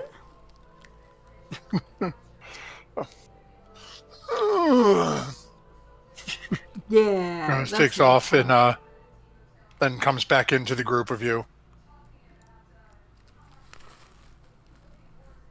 I ate the boar's friend. Oh, No, friends. Sorry. Friends. Alright, so I Your think that we have to translation skills push. are invaluable, Rebel Scholar, but your cardio needs work. We have to push the one that is true? Does that sound right? Where did we get what? We have to, like, push on the statue which one is true. Like, one of the statements is true and, like, all the rest are false or something. It's like a Did logic something say puzzle. that to us? Doesn't Was I anyone not do- paying attention? Did something give us the hint that we're supposed to look for a true saying? I don't know. Doesn't logic puzzles work like this? Like, don't you do that for fun?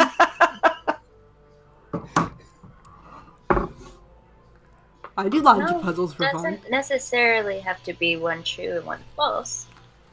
It could just be one of the creatures we're looking for. One of the creatures here is the answer to all of the... One is lying. No, it could be, for example, the zebra is the answer to each one of these sentences. I don't know if that's the actual truth, but... I feel like these statements correlate to one another. Yeah. In a way that will give us some sort of an answer. Okay, while you guys are thinking for a second, I'm going to give a quick shout out to Michael and ask him to go ahead and close the raffle. Well, actually, let's give it about another 10 seconds. Last chance to enter the raffle, folks. We're going to have Michael close it down in just about 10 seconds. 9, 8, 7, 6, 5, 4, 3, 2, 1. Okay, Mr. Michael, if you can kill that raffle for us, and let's find out who our winner is.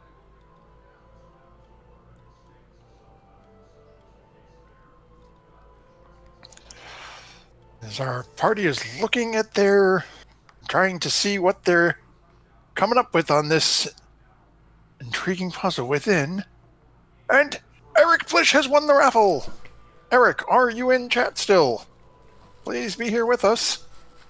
Yes, you are. So, Eric Blish, thank you very much for joining our raffle tonight. You have won. Please make sure to shoot an email over to our fearless leader, Michael, Michael, help me out with your email in chat. I am drawing a blank. I believe it is proficiency_bonus@gmail.com, or is it Yes. profbonus@gmail.com? Proficiency. I should be more prepared for my raffles. I went insane with puzzles.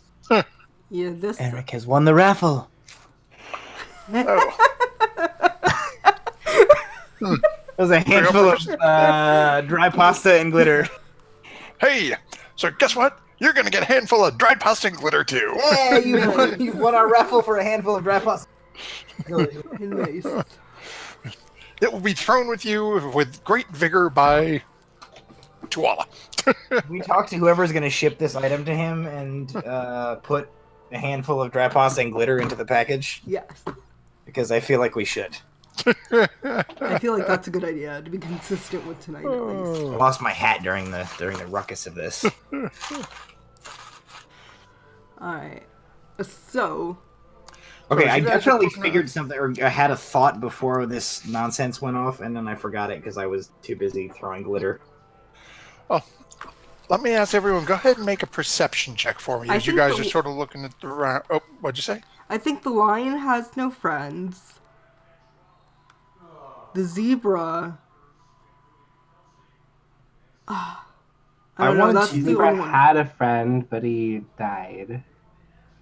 Well, they're puzzling that. I wanted to actually inspect the monkey statue itself because I don't remember doing that, and like all these beams of light have been pointing at the monkey, and I don't know if we've checked that out yet. Right, we have No, no, you had basis to list all of these, say which one applies to what either, so maybe there's some hints Well, I No. think that the. As- in this main statue. As you're looking at this statue and actually giving a good once over to you can see that there is a small inscription in Oldermuin carved into the base of the statue. Okay. As Rubble you, scholar, dancing man, small girl, invention of fire, and sideways squiggle that makes me slightly nauseous. What does it say? I don't see anything. Where are these things? Wongo's friend knows where to pour the water. Wongo's friend. Who's Wongo's friend? Exactly. Water. And the thing before was it's better to be Wongo's friend than his enemy, right? Something like that? Yeah. Yep. So I don't think the Right. lion was Wongo's friend. What was- One of the others has no friends. What was that legend? Did that legend have to do with Ate the boars. the water? And The vultures I don't remember lucky to exactly. be alive. Wongo stole water from Ubtao and hid it in the cave in the home of a Jakuli Mao. right, and it was about Snake Okay. not being his friend. I ate the bear's friend. The vulture is lucky to be alive. I think it's either the zebra or the vulture.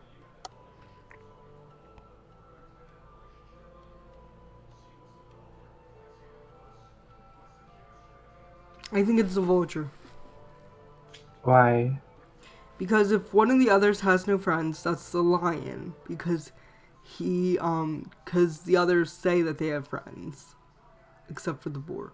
But if the lion ate the boar's friends, that means the boar had a friend. Right. The zebra says, Boar my had a only friend, friend right. starved to death. But the lion ate the zebra, and his friend starved to death. And the zebra had friends. So the boar says the vulture is lucky to be alive. So, I if the guess it'd vulture be the vulture. So if the vulture is the monkey's friend, the vulture was pointing at the left hand. So we need to pour water into the left hand? Is that what this is saying? Okay, no, let's not do that because I feel like I'm always wrong. Okay, hang on. No, I think that's pretty good. I ate the boar's Because friend. Vulture is lucky to be alive. that makes sense to me. Zebra, my only friend starves to death. Only friend starved to death. So the boar is not the vulture, zebra's friend. My only friend starved to death. One of those has no friends, so it's not the zebra. Nope. Because that's not a friend. The only friend that has no friends. Vulture's lucky to be alive. It's a friend. Boar has friends. No, you're right. It's gotta be the vulture because that's the Who knew? I Where's was the right. other other Major. three don't reference as having a friend. Okay, Right. okay, I think you're right. okay. Okay, I will very timidly go over and pour water onto the left hand. Okay. And hope it So, doesn't Son, split. as you proceed to sort of climb your way up, he's in a very sort of climbable position. Okay. You get yourself up to the left hand and you start to pour water over it. As you get pour a little ways through it, all of a Oops. sudden you notice at the top of the statue's head, you watch a slight swirl of steam and smoke circle above his head. Oh, this is wrong. And This then- is wrong. Keep going. Apparating out of nowhere, This is wrong. a six-sided cube appears, floating about an inch above his head, slowly rotating. In your mind, you hear, "Take the prize and curse your friend, or fight my children to claim it. What is your choice?" I will fight you. I will not curse my friends. I say out loud. Well, I dodged a bullet on that one. A real possibility he was getting cursed. Okay. So as you say that and you start to listen, Slana, you can hear off in the distance a heavy slam of metal Oh, grinding no. against stone as the portcullises slam shut on the entrances to this area. Okay. And Well, as you're looking around the room and in the hallway behind the group of you, Initiative, And- initiative. on top of the statue, resting on its head, you see... Oh, please tell me I didn't... Dang it, I did catch it.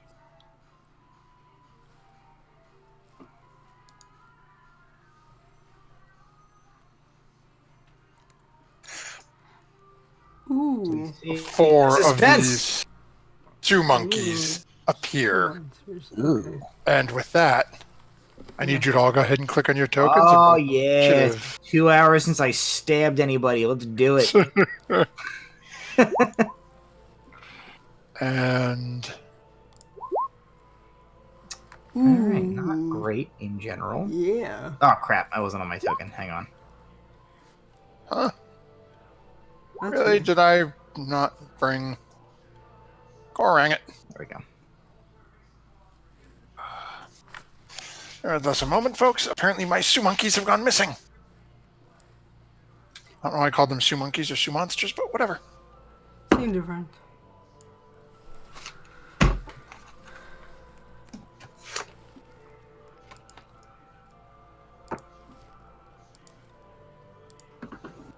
This is what happens when a creature you ain't needed in a long time gets moved, and then you gotta go hunt.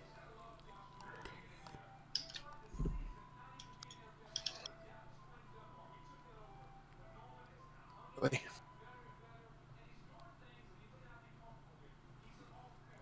There we go.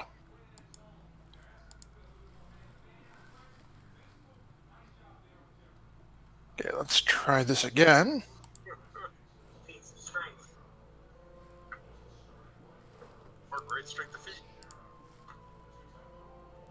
Okay.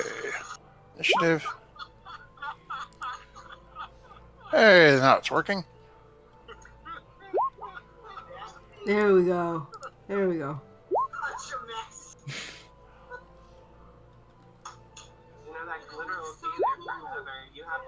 Oh no. And with We're- that, Okay. We're in initiative. we are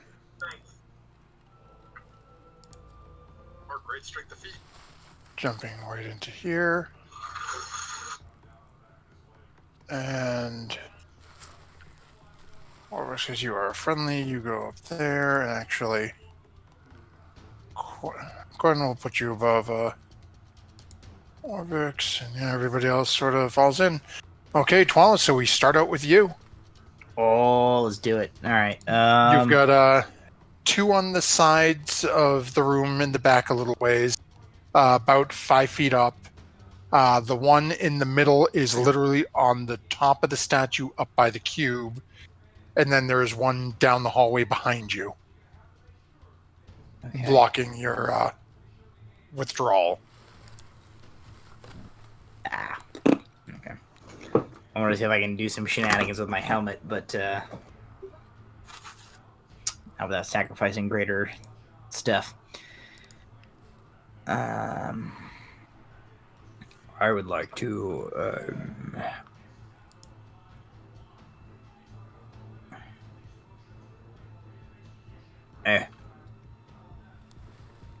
I would like to move here. And my first attack I will take against this one with my glaive. Okay, And go why ahead the and- heck not? It's already 10 o'clock. We'll rage.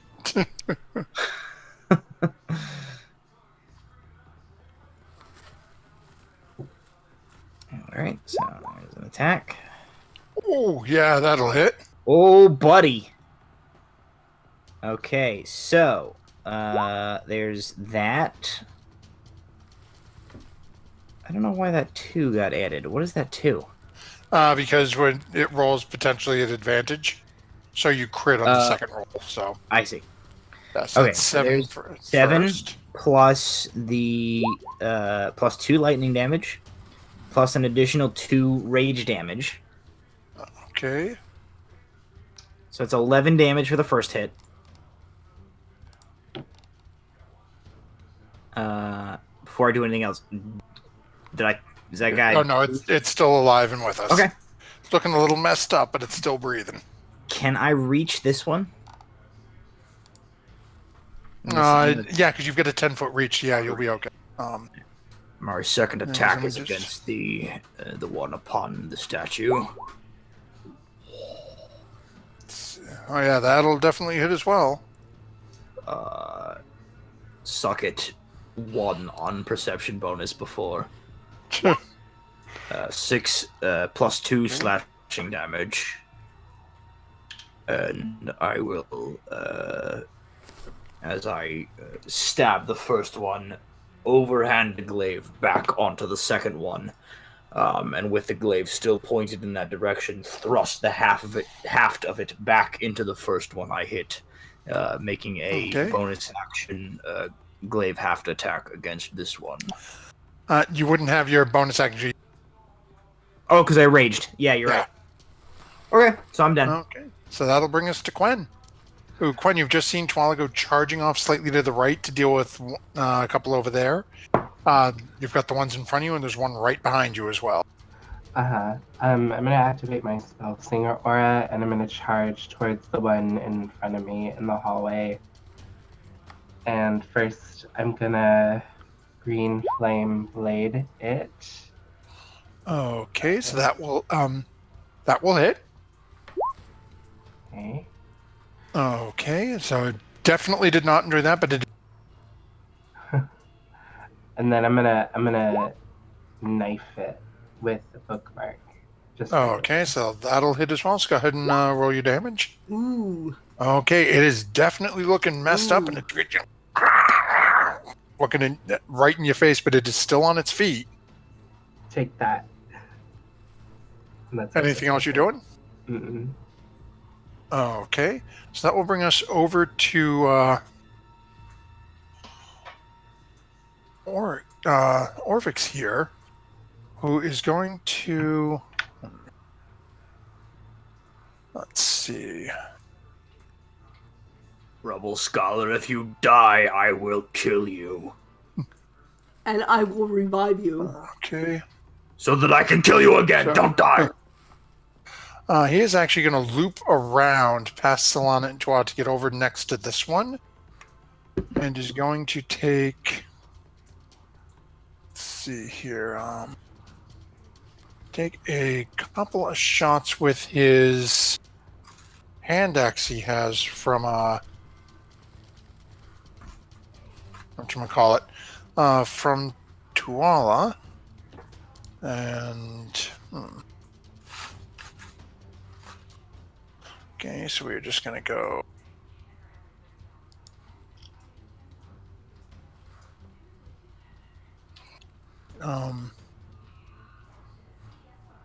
So it is... Oh, plus 2. Okay, so first one will hit. And... Second one will miss horrendously. But if we go roll...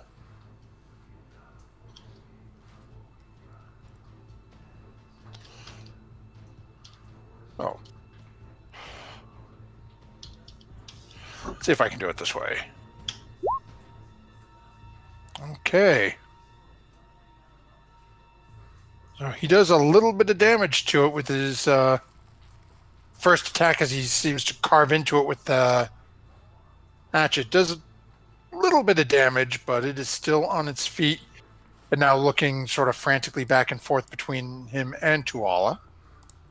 And Orvix is staying there. That brings us over to the first one of these creatures. And it's going to make... let's see here. What is the... Okay. Looks back and forth between... you know what? We're going to roll one for... 1 for Orvix, 2 for Tuala. Okay, so it's going at Orvix. So Orvix needs to make a wisdom saving throw. Come on, Orvix. Ooh. And he fails. Struggle, scholar, you have let So me. as you guys watch as... And Tuala, as you're right there, you watch as the eyes of this creature Ooh, thanks for the cheers. all of a sudden seem to get large and almost seem to pulse. As you watch as Orvix immediately reaches up and grabs hold of his head and starts crying out. Thank you for the As- follow, Saint Faustian. Sorry. Hey, buddy. Orvix And Lord Shadow 27. give me a second because his character sheet still has him set as his health. Oh, is old man about to die? Oh no! No, he was He has to crippled read when you things guys for me. met him. He had a building collapsed on him, and But I I- didn't update the Okay. right. I didn't update the character sheet, so his character sheet still says he's crippled at 3 health. Oh I good. am I mostly healed him. illiterate, and you cannot die. We need you for things. Okay, let's see I here. definitely healed him. He's got heals. He's got a rest. He's got Yeah. temporary hit points. He do- And He most doesn't of have our temper. forge. and forge. Okay. And if this monkey demon kills him, I will render Oh the no, he's my bear. yeah, no, he's in a little bit of rough shape, but he's still doing okay. Okay. You can watch as he's down on one knee though, grasping onto his head. Oh, yeah. Thanks for That this will bring us picture. over to the one in front of Quen. And Quen, I need you to make a wisdom saving throw. As this one in front of you starts to do that same thing with the eyes seeming to pulse, but it doesn't seem to phase you in the least. I mimic its eye bulge, and I'm like, yeah. Okay. And that'll bring us over to our next friend, who's over here. And seeing as everyone else is over on the other side, this one is going to come charging down towards Devaney and make 2 attacks against Devaney. First one is no. And the next one is a 17. I think that's a no as well, right? No, that will hit. Oh, okay. So is it reaches out and slashes into you with 2 of its claws that it's running up on its other 2. You take 6 slashing damage. And then that'll bring us over to our last one of these little friends, who is currently up on the top. And this one is going to drop down using its tail to grab onto the head of the monkey statue to hang down in front of Solana and take 2 attacks on Solana. Bummer. First one is a bite at 13, Nope. and next one is Nope. a 14. Nope. Okay, so as it drops down and starts biting and swinging all 4 of its limbs at you, somehow it just seems to miss. And that'll bring us over to Devaney. Well, I'm going to take out my wonderful short swords and scimitar and hit this monkey. Or at least try to. Go ahead and start swinging. Okay, so first one is going to miss. Did you mean to swing it a second time for the scimitar? Oh, no, it was just supposed to be the one. I guess I hit it twice, but Oh, okay. The adamantine will hit, so go ahead and roll some damage on that one.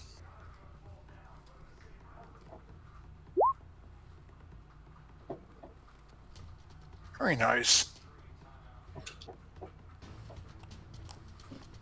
well, and I guess I would have just gone back to my scimitar anyway, so Oh, unless okay. you really want me to roll again, but Go ahead and roll again, just in case. You never know. So go ahead and roll your damage. oh, Well, there we go. Okay, it is still on its feet. You can definitely see those couple of swipes as you carve through it. There's definitely even some deep gashes in it. And that'll bring us over to Solana, who you can see Devaney is starting to carve into the one in front of her. Tuala is carving into the two near him, including the one that was just swiping at you. Quen seems to be doing okay, and Orvix is knee on the ground. I wants to make a moonbeam. Right there. Okay. At level So- 3. Okay, go ahead and roll that up for us. Moonbeam. And while she's rolling that up, Eric, I saw you pop in here. Please make sure you don't forget to send your information over to proficiency_bonus@gmail.com so we can get your raffle winnings out to you. That is not good damage for a level 3 moonbeam, but that's okay. Okay. And what's your DC? 15. And it's a dex, right? It is a Oh, why is it telling me to cast again? Sorry. Sorry. It is a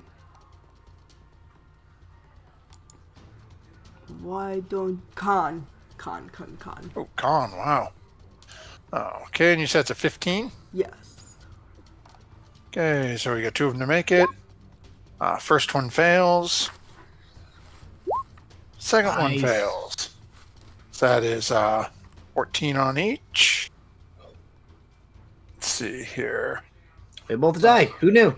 So the one right in front of Devaney starts to char and smoke. Haha. And after a couple of seconds, as the body starts to collapse, it just vanishes. Nice. Good. Or, you know. Could not. Okay. Hey, there we go. There we go. As for the other little bugger hanging out up here, he is still on his feet. Okay. It's definitely, Oh, as you watch is some of he? the darker fur and one side of his arms really starting to smoke and burn from the radiant energy, but he is still hanging on to that head with his tail at the moment. For now. Okay. And that'll bring us over. You moving? You staying where you are? I'm staying where I am. Okay, so that'll bring us over to Tuala. It was this one that attacked the rebel scholar, yes. The one on the ground. I will take an attack with the Ancestral Glaive against that one. And I will attack recklessly to give myself advantage.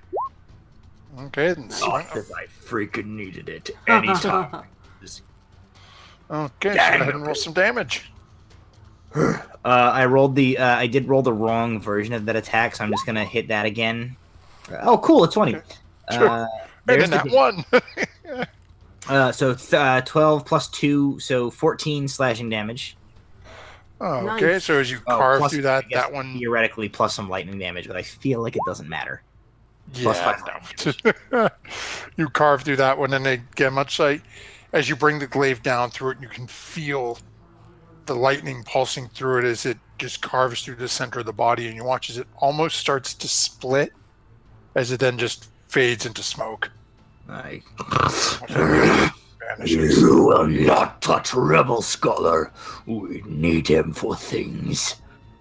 And I turn towards the one attached to the statue still. And I use my bonus action to reactivate my Storm Aura against him.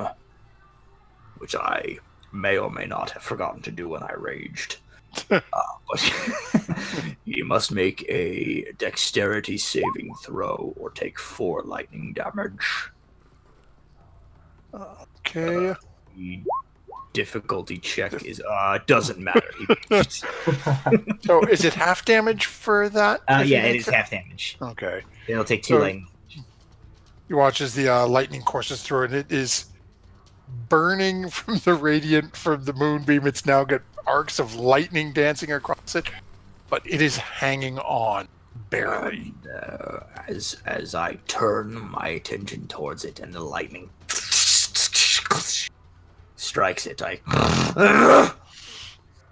I will make my second glaive attack against that one. Okay. And that will definitely hit. Go ahead and roll some damage. Oh, buddy. 14 slashing damage. As it doesn't even have time to turn to smoke as you blow through and just cleave it clear in half. Oh. It is just gone as the two pieces start to fall. One-handed blade through it, planted directly into the stone ground beneath me as I finish. Attack my rubble scholar, will you? Smoke monkeys. Smoke monkey. And so that'll bring us over to Quen. You have a very beaten and worn-looking creature in front of you. Oh yeah, I'm gonna heckin' knife it with green flame blade again. Oh, heckin' nice. That'll hit. Good knifed. And Quen, how do you want to do this? Oh.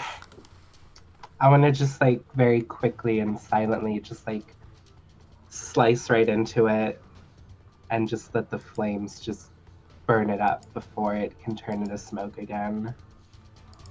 And so as you carve through it with bookmark and enchanting it with your green flame blade, and as the flame starts to carry up the body, it's almost a strange appearance for you as you can see the flame spread from your cuts quicker than you would expect, and as the body is trying to turn to smoke as it's being burnt up at the same time. So it gives a very sort of strange fire versus smoke as the smoke is trying to snuff out the fire as the fire is burning away the smoke. As the two of them play off each other for a moment and then the body disappears. Gross. And with that, you guys are out of initiative. I grasp the rubble scholar by the front of his robes and haul him back to his feet and give him a solid shake. Focus! As you look at him, his eyes are a little glassy at the moment. He seems to still be a little out of it from the, oops, wrong. Seems to still be a little bit out of it from, whatever the psychic attack was against him. He heals 12. Oh, okay. So as you watch, his eyes get a little clear, but it looks like he's still a little out of it. Go ahead, I'll say, no, Solana, go ahead and make a medicine check. You're pretty sure that this is probably something to do with the mental attack. You think he should be okay in a few minutes. Give him a couple moments, Swalla. Stop beating him up and just let him chill a little. How about that? Just stop shaking people for a moment. Stop shaking people. I throw him over my shoulder and hold him. Fireman carries. No, fireman carries. Yeah, fireman carries this way, right? That's probably grab the overkill, cube? but that's okay. I just hold him. No one's I don't grabbed the know. cube yet. I don't know, Quinn. Solana was the last person up there. I hop, skip, and jump up to grab the cube. Okay. I need a Constitution save. No, bollocks. Solana, do me a favor. Roll damage on a level 3 moonbeam. Oh. As Quen just jumped up into a moonbeam to grab the cube. I am so sorry, Quinn. Wait, what happened? My connection fuzzed out while we were speaking. Solana has a moonbeam right in front of the statue. You done messed up, boy. He saved. Yeah, he does. It But he takes half needs damage. 7, yeah. But you take 7 radiant damage. I As you will manage lose. to jump up and grab the cube. I will decide to lose concentration on my moonbeam if I can figure out how to grab it. Do I So- turn back into my real form? Oh no. I'm so sorry. I don't know how to make there we go. There we go. And I lose So, focus. I'm so sorry, Quan, about that. I will try to be more vigilant about that in the future. I go. Period. I love you. Do you want some healing? Or did you have... No? Yes? You good? I have some juice. Oh, okay. Okay. Thank you. Yeah. So, Quen, as you land down after a somewhat painful excursion to get the cube, you look in your hand and you now have A creepy monkey. a cube with Monkey this tablet. hideous-looking thing on the side of it. Yeah, that's really crazy. Brutal. Yes. I put it in the bag of holding. Well, let's see if those gates are still down, if we're still trapped in here. Alright, is Rubble Scholar is no longer screaming. Yeah, over the couple of moments it took, he seems to be coming back out of it and a little more alert now and looking around to see what happened. Where did they go? Oh, we killed them. You're fine now, though, right? Hell. 12, put him down. Give him some dignity. I, while still holding Rubble Scholar, I say, are you quite capable of walking, Rubble Scholar? Yes, it was just a strange... just a pain in my mind. That happens to me a lot. I know the feeling. You are well to travel back to our campsite then. Nods. Stay close behind me then. And I rather unceremoniously plop him back upon the ground. I help him out. Okay. I didn't like, drop him on his head. I put him on his feet. Oh, okay. I thought you put him on the like. He's just a little rough putting him down. Yeah, He's still okay. standing. Here, go on the ground. Whew. Yep, pretty much. That's what I expected.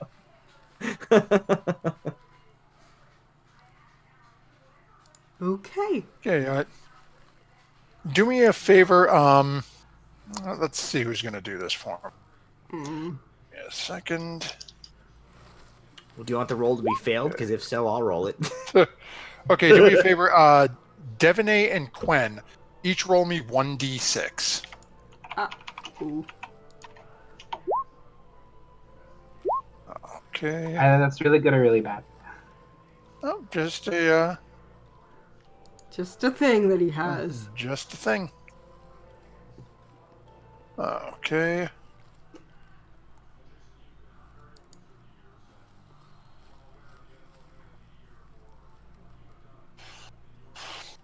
Okay. So you guys are now out in oot and a boot, as they say in the Northlands. As you guys start to make your way out of the shrine, you notice the path that you guys are walking down, that middle path, doesn't seem to be closed. So look, there was no portcullis above it. As you step out and look, all the other four are all sealed.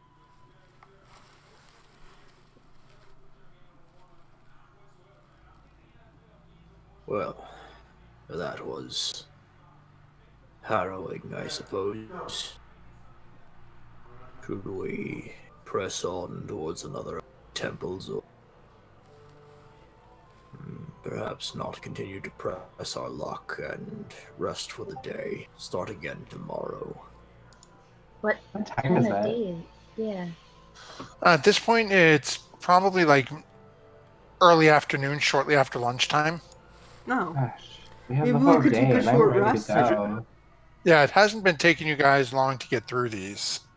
I do worry that at this point, we're not on the map of the city, but at this Yes, point, I'm actually bouncing you guys back over there now. If you can follow along, Ms. Producer. Okay. We just completed, 12, right? Yep. Okay. So we're going to put a flag on 12. this Actually, to make life easy, I am just going to... Who do I see? I don't know which one you are because the map is so tiny, but I'm sticking somebody up at 12. Me, This Quen. temple.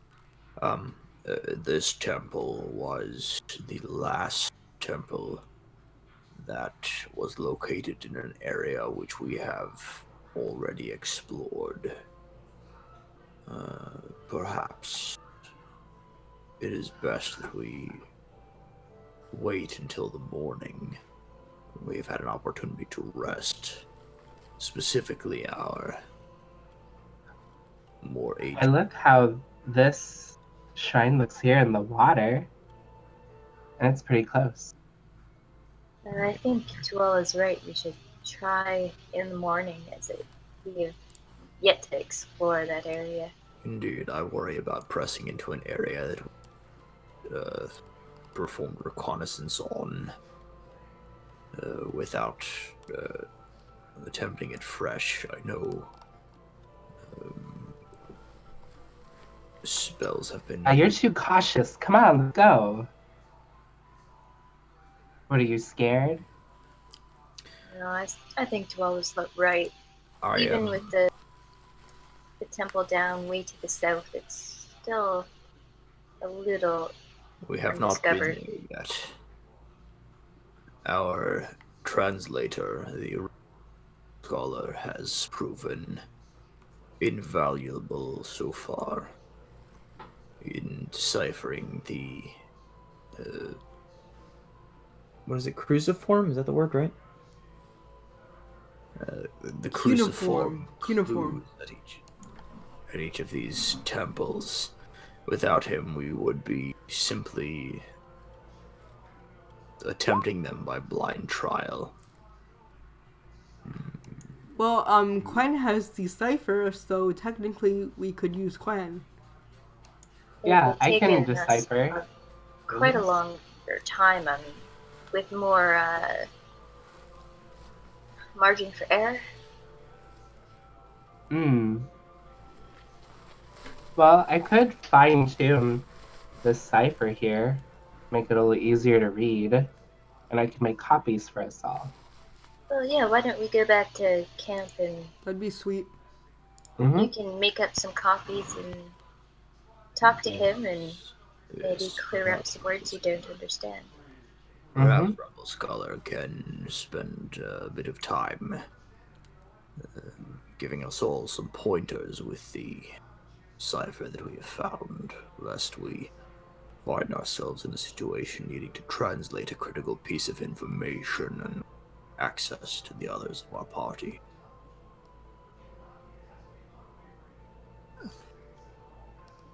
I can certainly try to do this for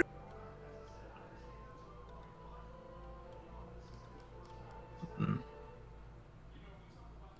But perhaps back at your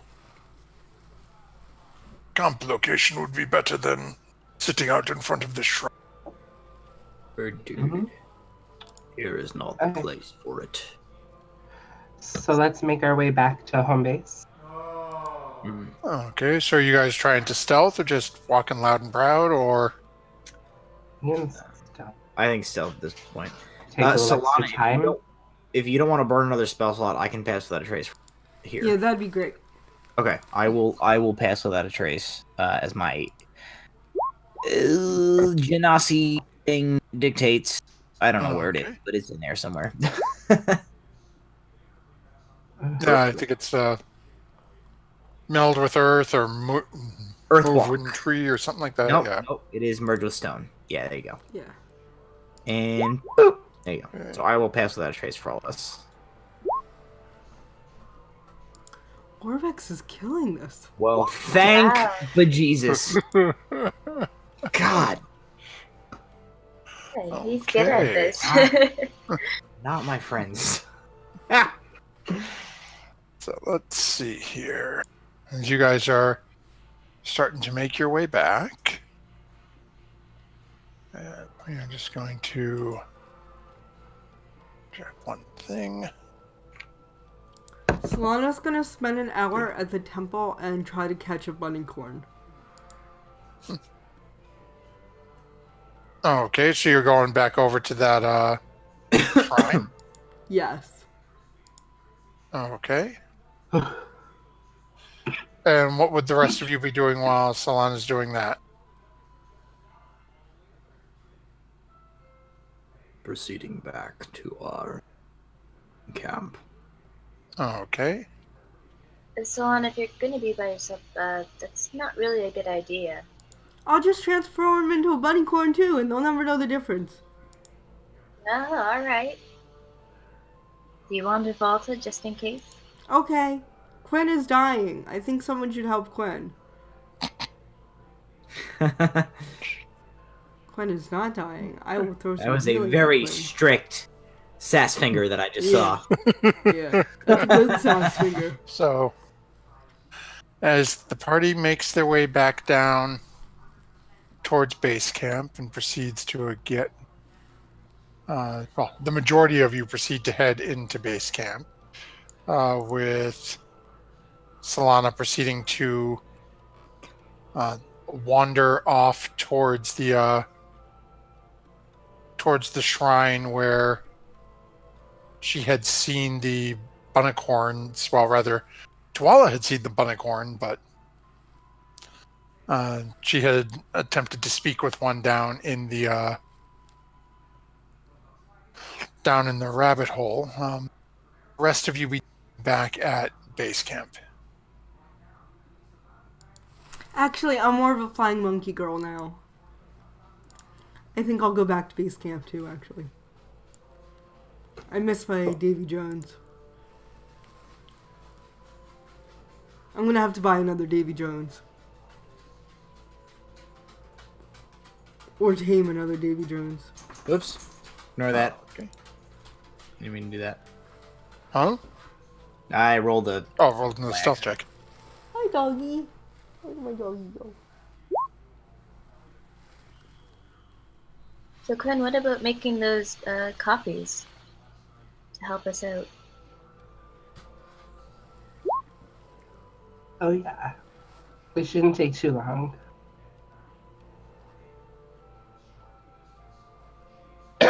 Okay, so Quinn is working on making those copies and getting that set up. What would the rest of you be doing during this little bit of downtime?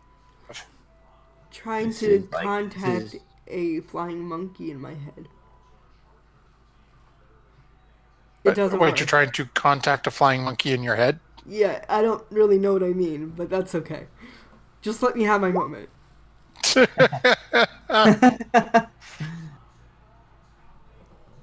Alrighty then. So Solana seems to be having a I'm missing Davy Jones. I'm pretty sad. moment. Yeah. This is prior to our long rest.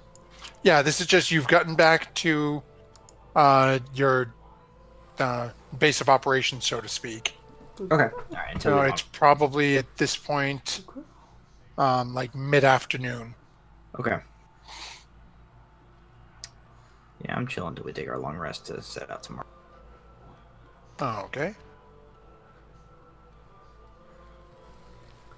Yeah, Anyone else? definitely. Anything in specific that they'd be Devonay is sitting in a not away from everybody else, but just in her own corner, thinking about what they're going to do when they collect all the cubes that they can, and how that's going to go, and a little bit of planning that we might need to go into that.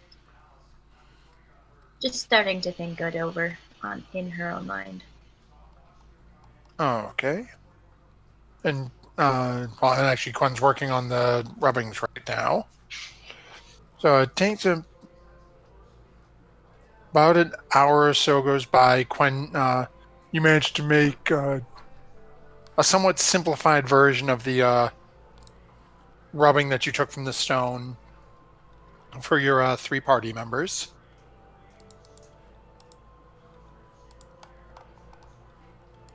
So now you each have a serviceable copy of the Rosetta Stone, so to speak.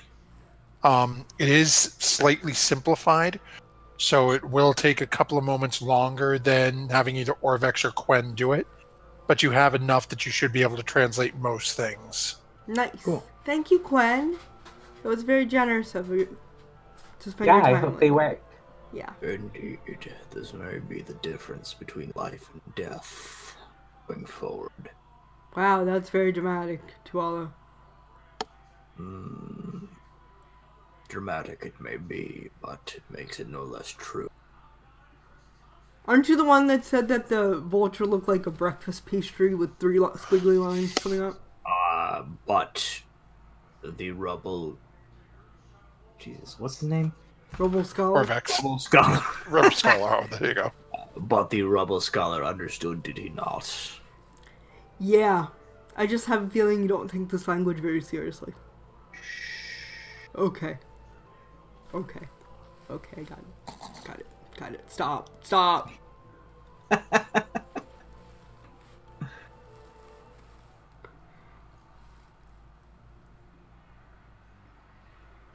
Oh, okay, so anything else you guys would be doing before you turn in for the evening? Nope. Nope. Just missing Davy Jones. And having my dog whine at me. Okay, so you guys proceed to get ready for... who is taking what watches this evening? I will take first watch. Fourth, please. Huh. Do we even have to tell you anymore? Well, it's more who's taking Oh, second so- versus third. Quen's taking third, always. Oh, okay. So go ahead. Okay, go ahead and make your perception checks then. Ooh. Yeah, Debonair. Solana Makes has up first for watch, last, right? last week. Last night. Oh yeah, last night I did not do well with you. I am sorry. Everybody charge rolled of your- terribly, though. I so- was in charge of your character and I did not do you justice. Perception. Oh, that night. Oh. Yeah. Well, we all survived, so I'm assuming. Pretty good for a Tuala You roll. didn't. What am I, second watch? Okay. Yes, you're second. Okay. Okay. And we got...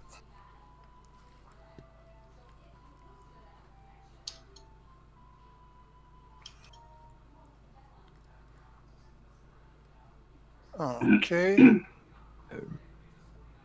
During my watch, I will awaken the skull from his slump. Okay. So is there anything anyone would want to be doing on a...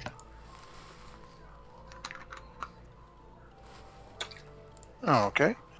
So as you wake him up, yes, what's going on? Yes. Okay. There is an errand that I must run. Remain awake.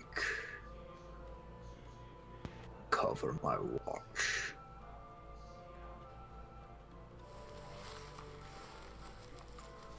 Yes, I suppose. Yes. I turn to leave and turn back. Understand this, rebel scholar. This errand. It is important to me. But the safety of the people in this camp is far more important to me. You have proven yourself willing and useful to aid us in your journey. See that you do not let me down.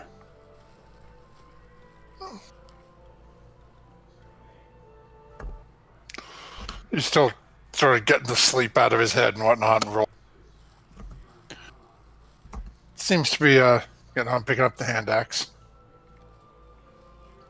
With with my helmet, I'm gonna use sending to like send a message directly to his psyche, like give him. I guess as he's dragging his feet a little too much for Tual into his mind, Tual is just gonna go. And you watch as he visibly jumps. He's up and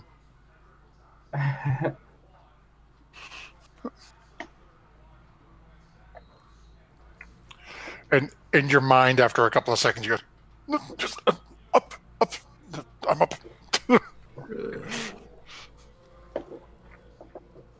And I will set out from the camp. My task. Yeah, I'm assuming you're trying to go stealthily. Yes, and I will pass without a trace. Okay.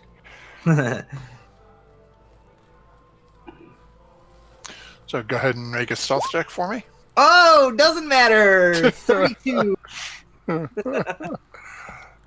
And that did really matter. Hey. Like your past without trace, it wouldn't have, but so you find it very simple to make your way back to the location you are seeking to go to. And with that stealth check, you are very easily able to sort of sneak up without arousing any, without alerting any suspicion. Nice. And as you sort of peer around the large black obelisks in front of you,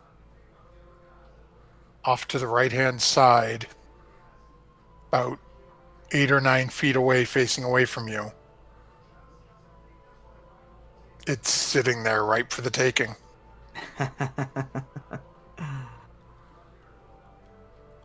Okay, I'm gonna cast a spell.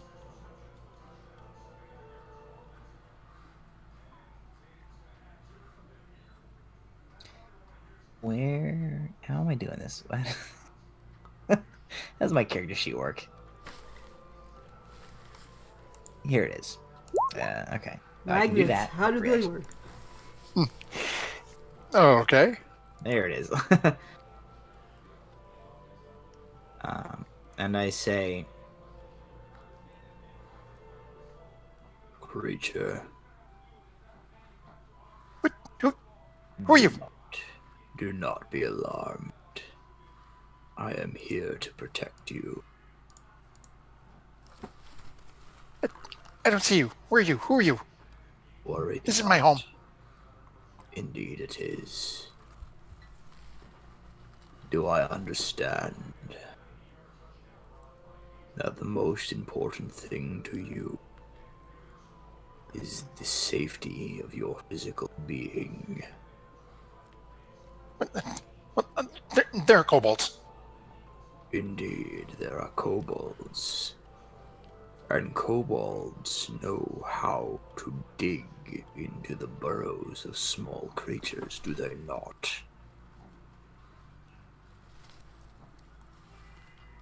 I don't like that. Indeed. It is troubling. You wish never to be bothered by kobolds again. Is that right, creature? You deal with kobolds. sorry, what was that? You deal with kobolds. Yes. Indeed. I am powerful and fearsome. And I am a protector of your kind, creature. I can deal with the kobolds, and I can offer you safety and well-being for the rest of your days. Is this something that you wish, creature?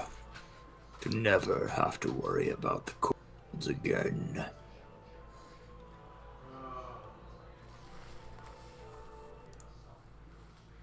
You get nothing for a couple of moments. What do you want? What catch? I want nothing, creature. But there is one who is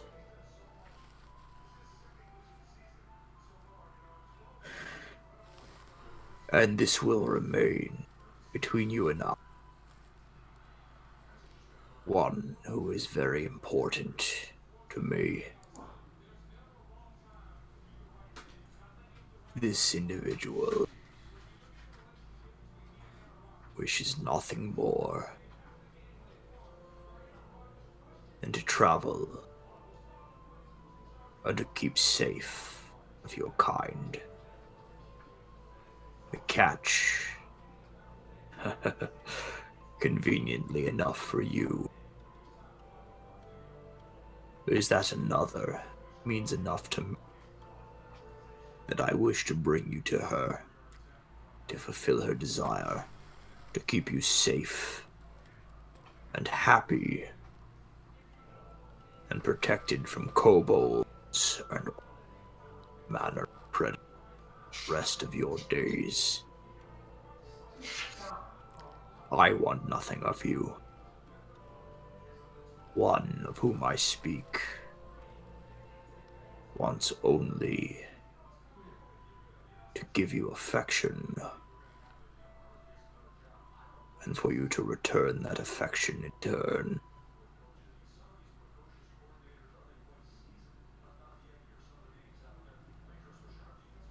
You watch from your hiding spot as it gives a couple of quick little hops and sort of turns around to gaze out towards where it's assuming you are, even though it really can't see you. And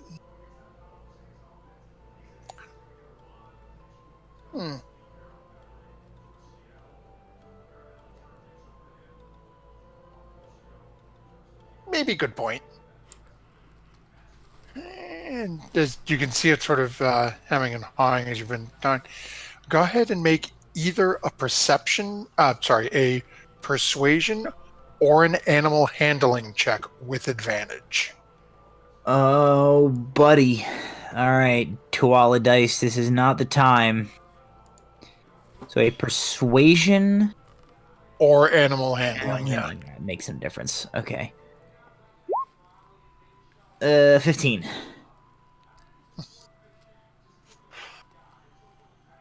As you, from your hiding spot, you can see it sort of, hemming and hawing a little bit.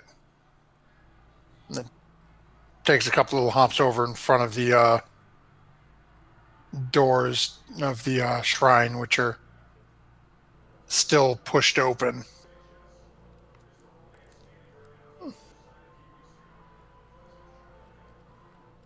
Good deal. It's easier if could see you, though. Indeed, creature. I will reveal myself to you now. Do not be alarmed. And you have my assurance, as you will have the assurance of the one of whom I speak. That so long as you travel with us, you shall have food, safety, and comfort such as you have for as long as you can possibly imagine. And with that, I'll kind of very step out, super non-threatening into the open. And kind of sit cross-legged style, and hold out both of my hands to offer the creature a comfortable ride back to our camp. As you step out, just given the sheer size of you, you watch as you can see the entire body tense for a moment. But then as you sit down and sort of put your hands out in this gesture of kindness, sits for a couple of moments and then sort of half run hops up to the hands and nose twitching a little bit, looks up at you. Meek.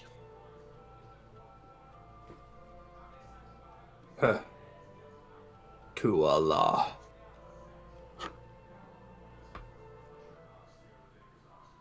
And with that, your hands outstretched will just sort of hop up into your hands. Looks up at you once more. Meek, not a fighter. Meek, a hider. To Allah, very a fighter. Meek shall have nothing to worry about. Meek is a very, very lucky Almirage.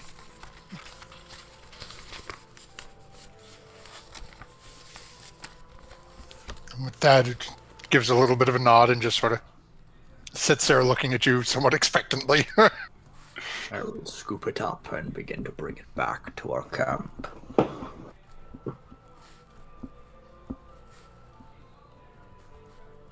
And as you're making your way back again, go ahead and make a perception check for me. Oogie doogie.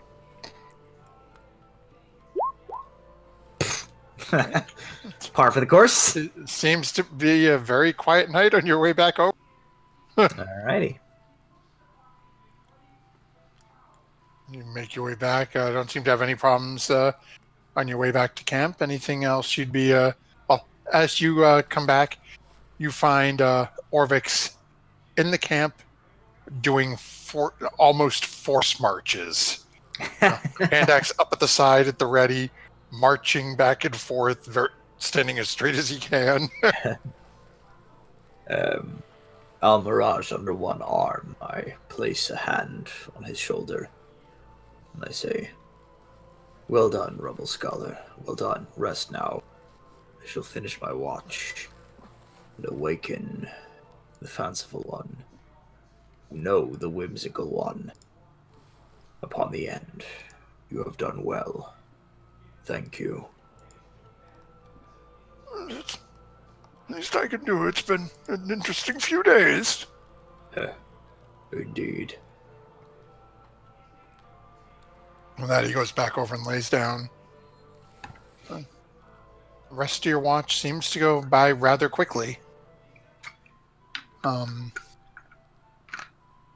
Quite anything you'd be doing during your watch?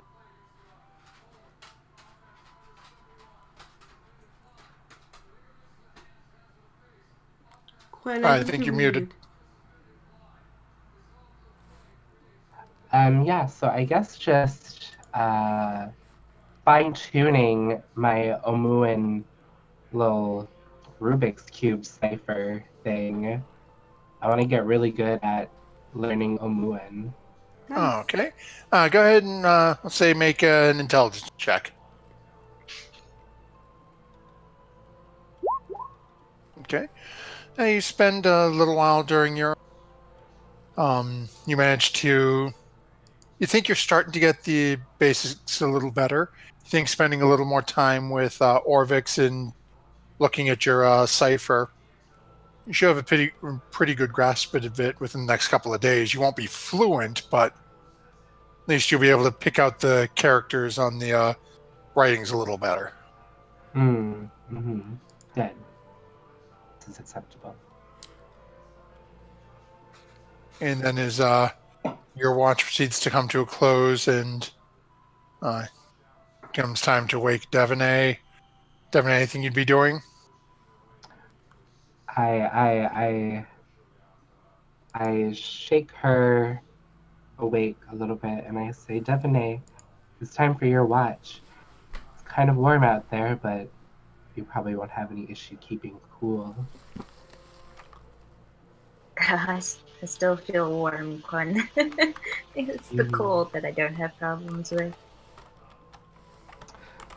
So, that little trinket there on your finger, how long have you been keeping that a secret? Well, since I took it off of Dragon Bait. It's Artis's ring, isn't it? Yes.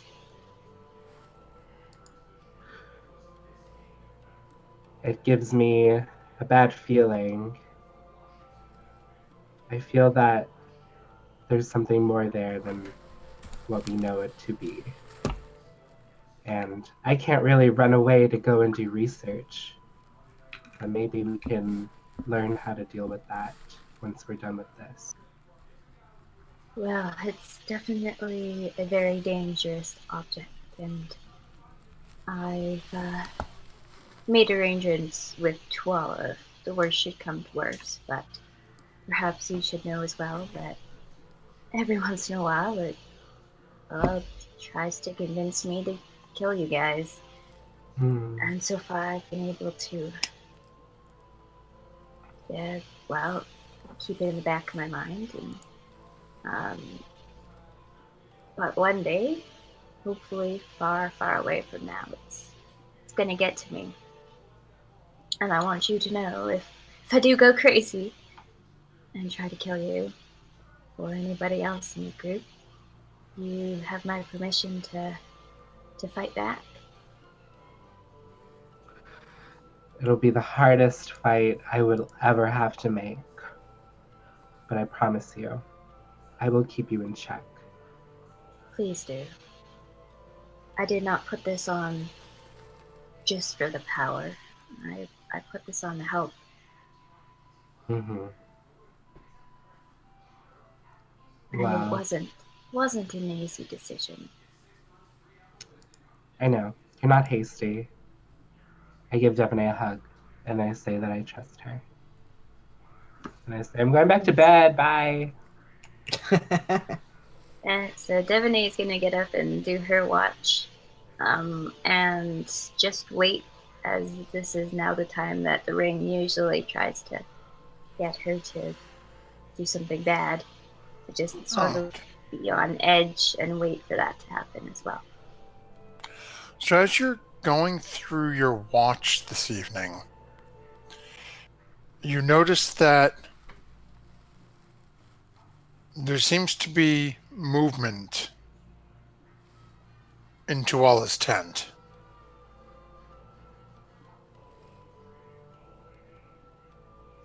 What kind of movement? As you're looking, you can see like the flap on it sort of gets almost like it's brushed aside. But you don't catch anything.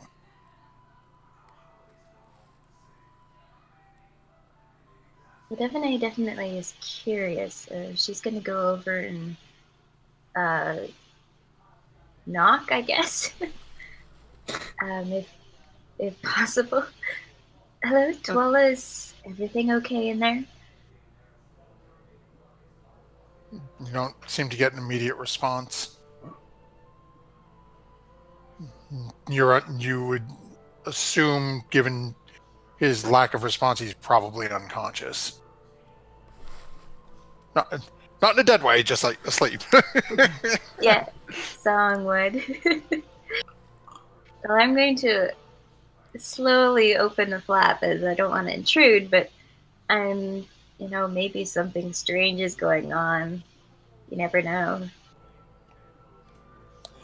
And as you peel back the tent flap, you see reaching out of a dark corner a long, purple hand Oh, come on now! reaching towards Tuala's face. And I'm gonna dive Black and nail. trying to get him away from the hand. I don't even know that witch! Come on! Okay, so I'll say go ahead and... You know what, Either push or pull him away out of reach. okay, let's do this. They're reaching out. I'll say, what's your... You're diving in. Okay, let's call this an... We'll make this a your athletics versus a...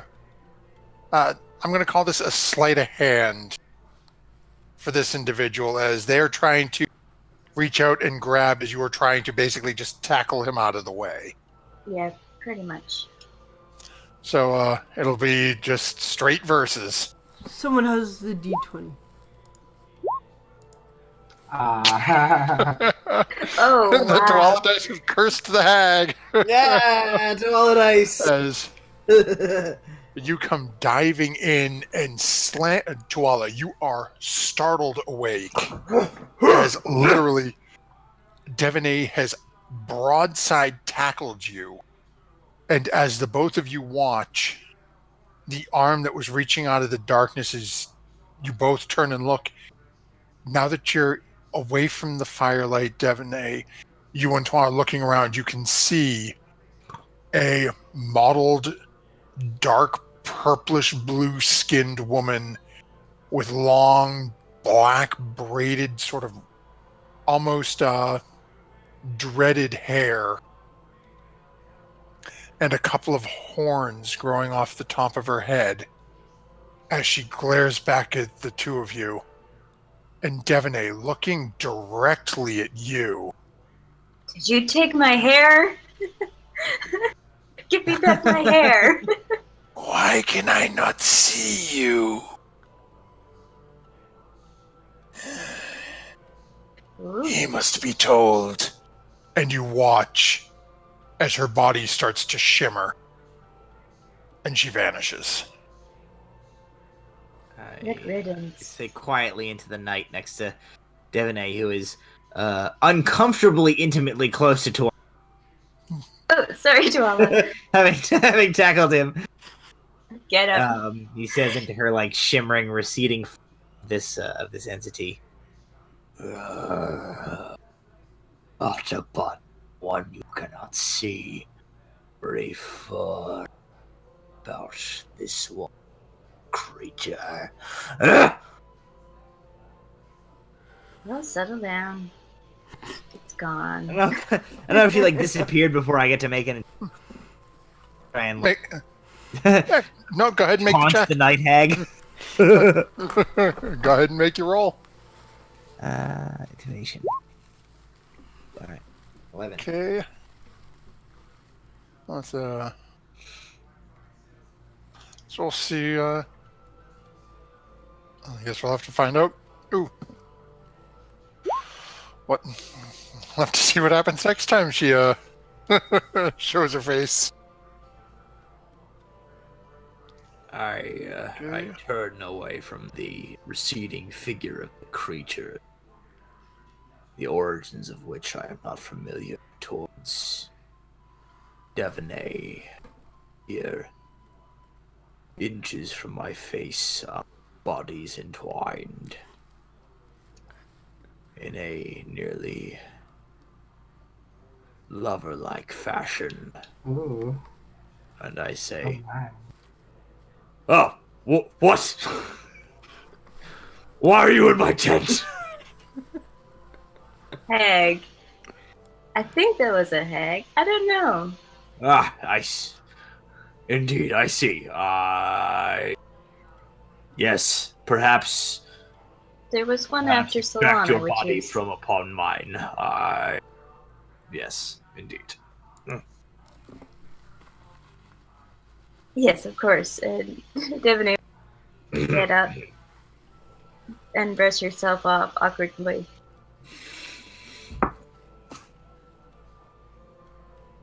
There was one after. Well, at least the hands looked similar. And was going after Solana, which I failed to tackle Solana in time, but luckily I got to you. Indeed. Is this something that he would have like any even remote knowledge about, based on like his experiences? No, not really. Okay. This isn't something that really gets out into the jungle. Sure. This is something that's more specific. Okay. Indeed, I know not what that was, but inevitably it was not going to prove beneficial towards our common goal. Strange people in tents usually aren't. Indeed. The bunny corn, is the bunny corn okay through all this? Yeah, so as you look over, it's a little shaken, but it's over in the corner. It's looking up at you and Devaney a little skittish, but unharmed. Okay. Presumably there's no hiding this thing from Devaney at this point. No, you can see a small furry creature with a horn just sitting there, nose twitching a little. I know this creature inside and out. Yes, I would know what it is. Kind of gesture at it. For the plant elf, I must confess that for the champion of my tribe and the sworn protector of these jungles, I have something of a soft spot for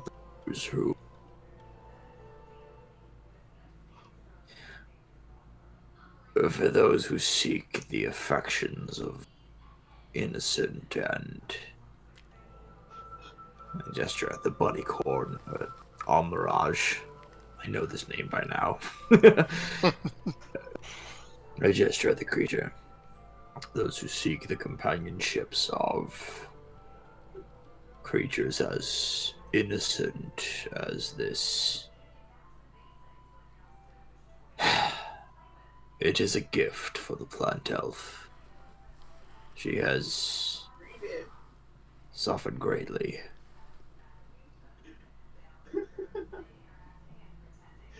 Yes, as soon as Devaney sees the bunny crow, she connects the dots and just has this biggest grin. Oh, yeah, that makes sense.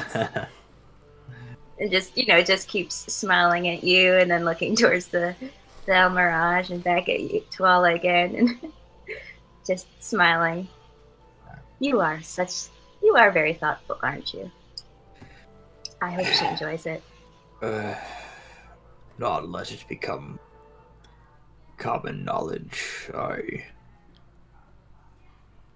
hope that the perception that I am a ruthless, body-rending force of nature can preserve for as long as possible. And I pat Devaney on the arm. I shall present our new friend Meek to the plant elf in the morning. Until then, let us hope that our night remains free from intruding entities. Well, I don't think you're gonna have any problem being the strong barbarian that you usually are. And she'll, Devaney will boop Tuala on the nose and then leave the tent.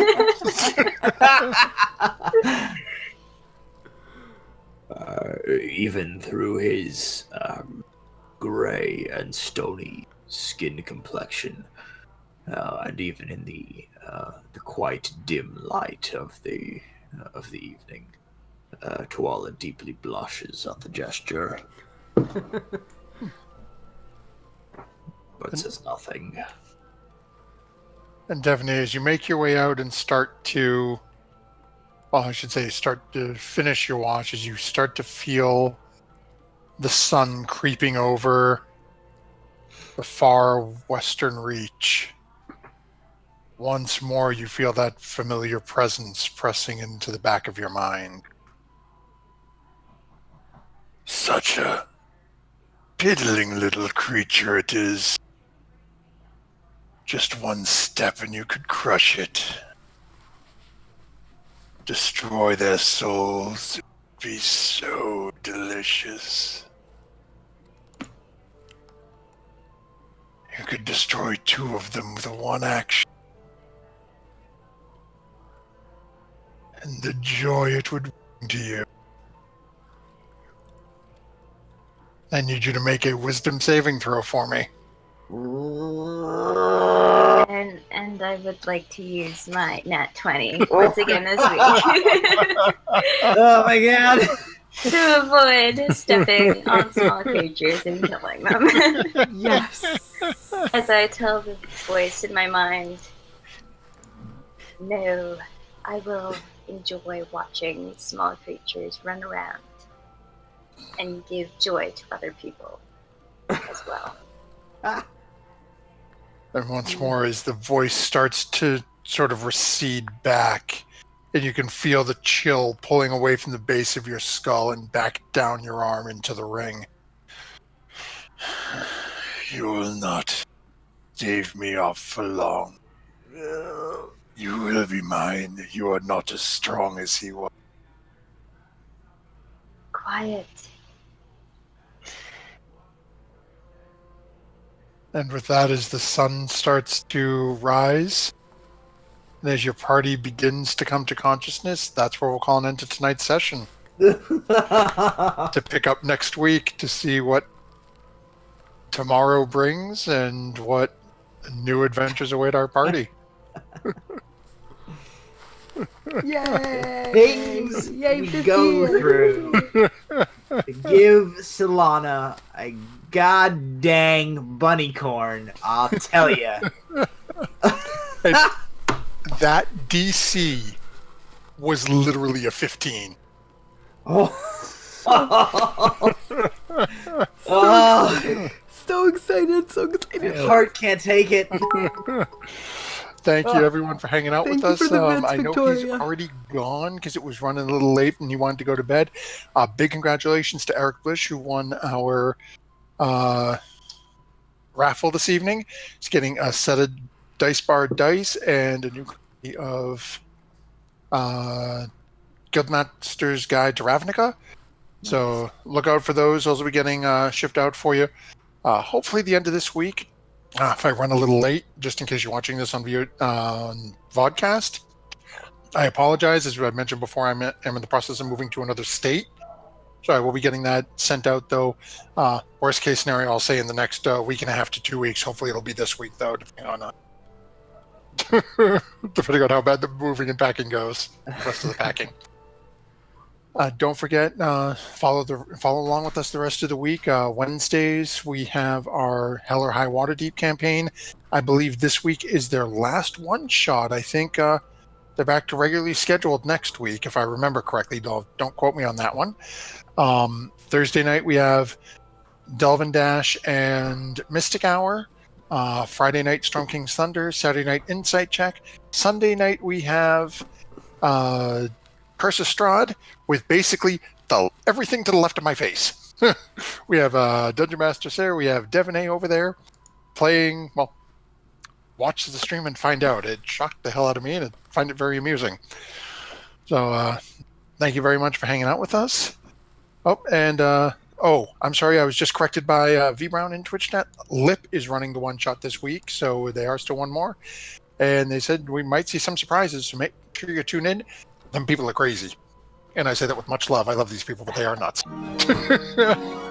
So thank you very much. And Thank you for don't the forget follow, the next- Gaming Tourist. yes, thank you very much. And I think I saw a subscription pop up there as well. So thank you everyone for being with us tonight. We are back again next week. And then after next week, we will be off, at least for our regularly scheduled programming, for at least 1 week. I'm hoping to be situated in the new house and have internet and be back up and running.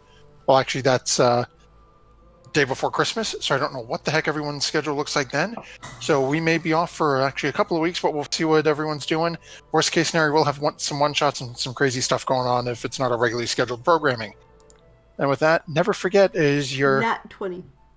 Oh, thank you. Nat 20s. Who do people want to... Oh, that is like my third vote that I've seen in Twitch chat tonight for Tuala for the Pinata kill.